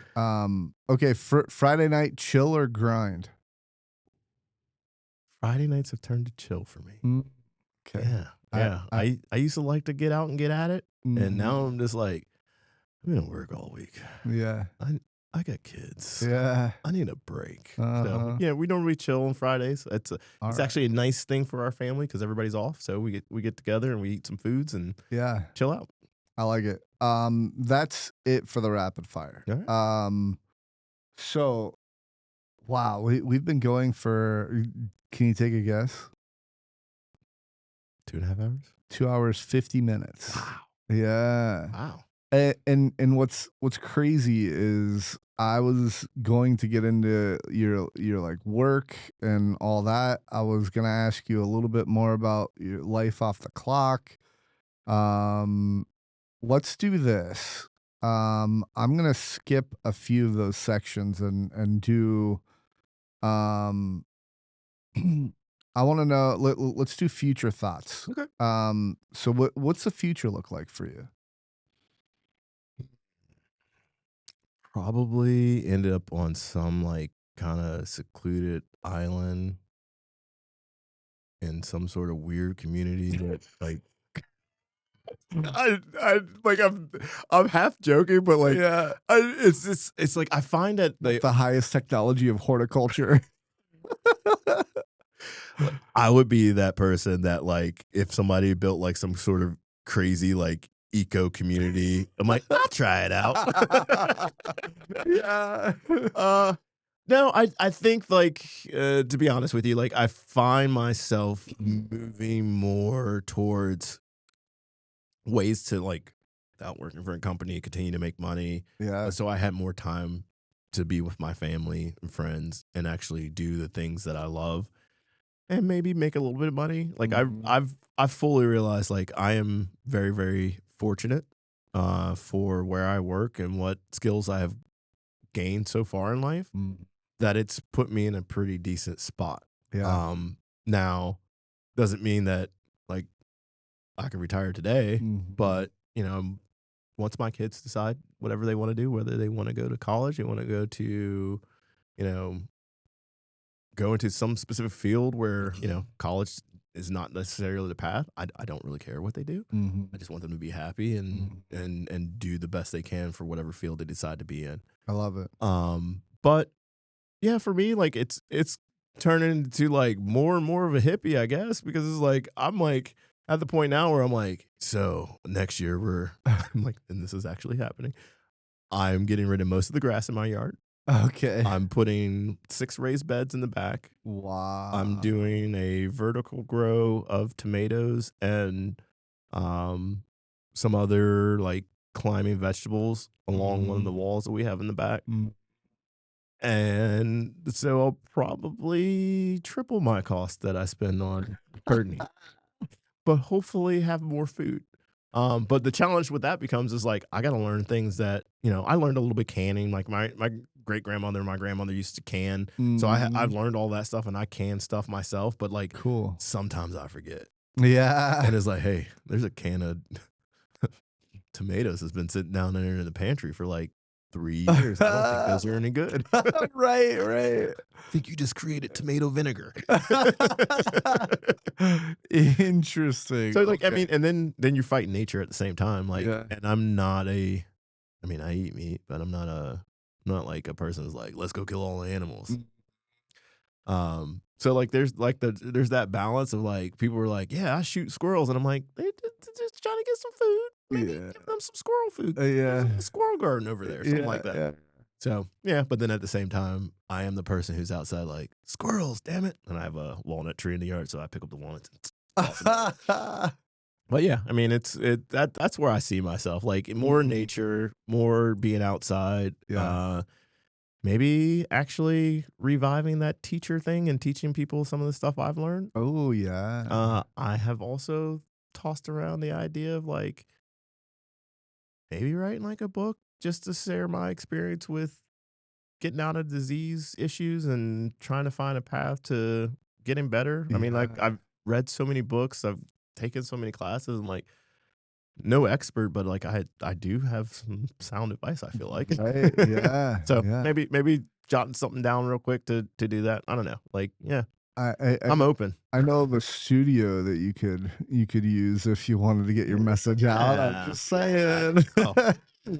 Oh. But no, so yeah, okay, that's awesome. What are like,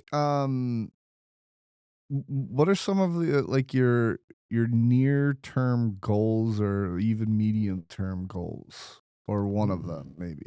mm. So I'm always one of those people who's constantly challenging themselves. Mm. So right now I'm learning Japanese. I Oh, just started like cool. 2 weeks ago, so don't ask me. Okay.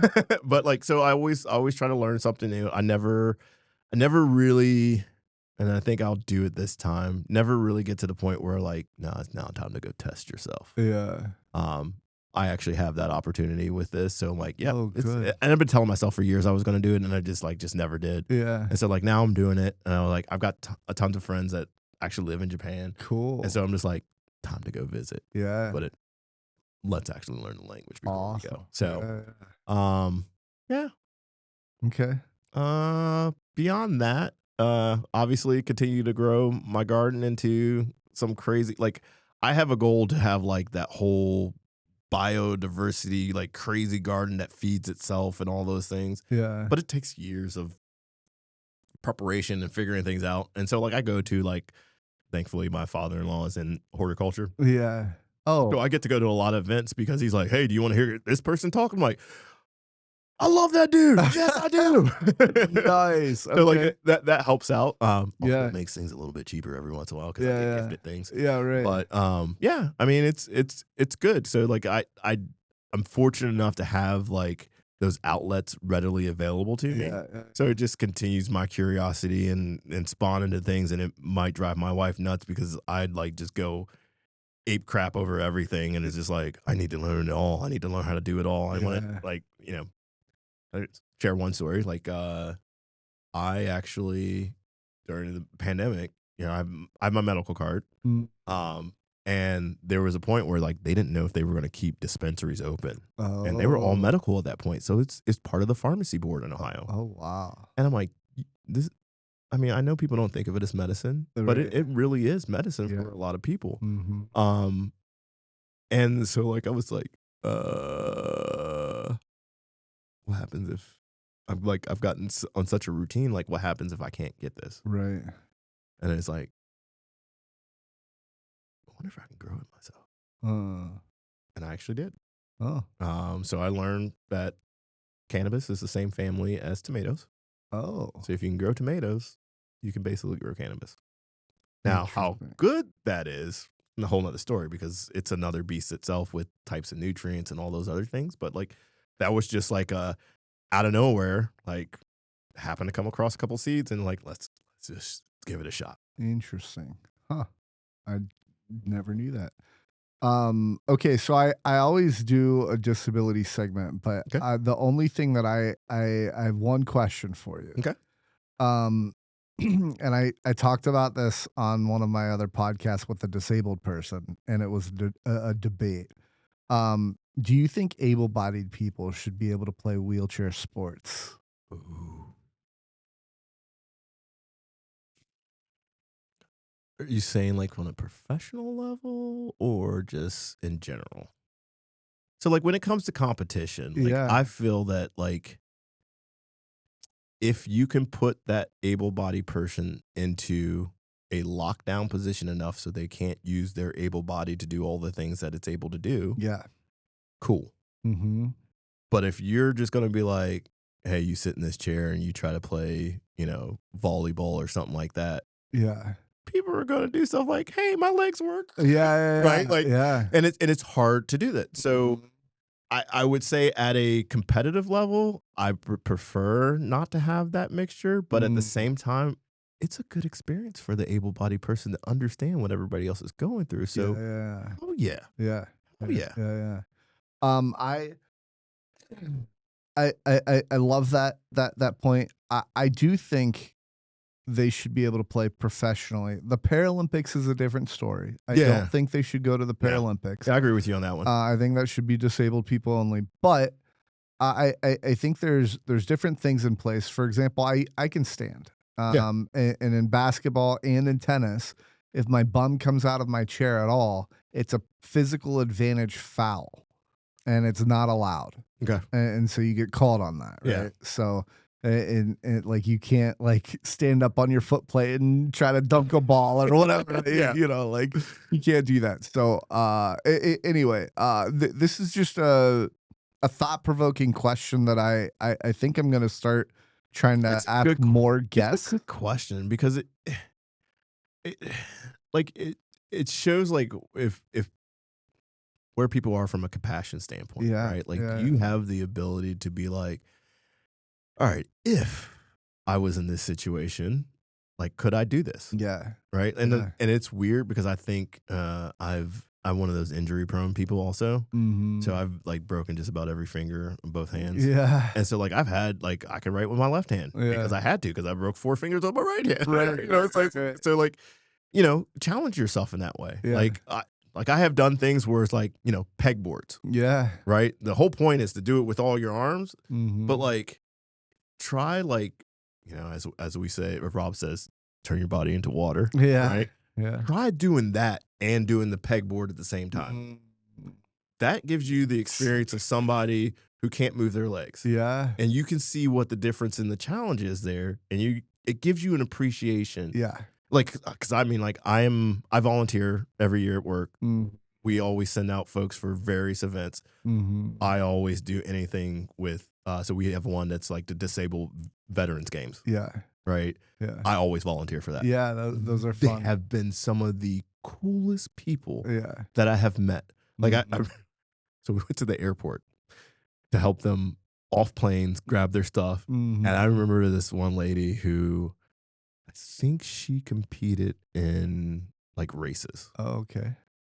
And she was like, an older black lady. She's like, sweetheart, I got that. And I'm like, but nope, I'm good. Yeah. This is what I do. Yeah. I don't need anybody carrying my stuff. And I was like, heard. Yeah. Understand this now. Yeah. And it was like funny. Like I get down as other volunteers like, why did you help her? It's like, because she told me no. Yeah, exactly. What am I supposed to do? Yeah. So like it's good. I think, and it's good for people to have those experiences because then it helps kind of level you out in life, right? Where you kind of think about things, you know, people were so quick, woe is me. And it's like, bro, you have it pretty good. Right. You got a decent job. You got a decent place to live. You got food on the table. Like you can experience things you want to experience for the most part. Yeah. It's good. It's good.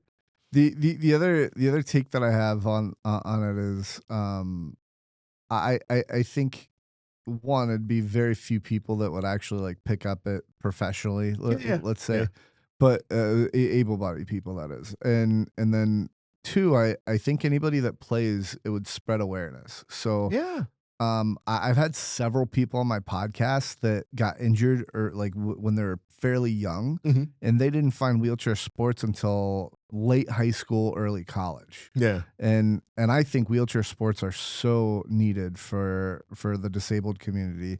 And I think it would help awareness. And then the other thing is you were talking about appreciation. Right now, you can't make a lot of money in many wheelchair sports. Yeah. And part of the reason is the popularity is not really there. So if we have more able-bodied people playing in those sports and get the appreciation for how to move, like for me in tennis, how to move a chair and how difficult it is to make sure that you're in the right spot to be able to hit the ball in the right position and all that, I think it would give people that understanding of like, oh, that's what that guy's doing. Whoa, that's a lot harder than it actually looks and stuff like that. So anyway, I think I'm actually a minority in wanting able-bodied people to be able to play wheelchair sports. Yeah. But I can kind of understand both sides of the argument, right? But like, I think you're right. I think you're right. Like, I think if, like, say somebody like me goes out and is like, hey, we're going to try out wheelchair basketball, see how this goes. And if I'm out there like, listen, I thought running down the court and taking a shot was hard, Yeah. try willing yourself down, Yeah. right? Like, and all these other things. And so, like, Mhm. I think it does help with spreading the word, Yeah. right? And spreading, like, the understanding that this is also very challenging, Mhm. right? Because I think people don't think about it that way. It's like, oh, well, you got those wheels and they do the rolling for you. Mhm. Nope, that's not it. Yeah. Get in the wheelchair and try it. Yeah. Yeah. Yeah. You know, so The last thing I'll say is I wouldn't want it to take the able-bodied people to take over disabled people's spots yes, on teams or whatever else, like get that scholarship over the disabled person or yeah, whatever else. Like I wouldn't want that. So yeah.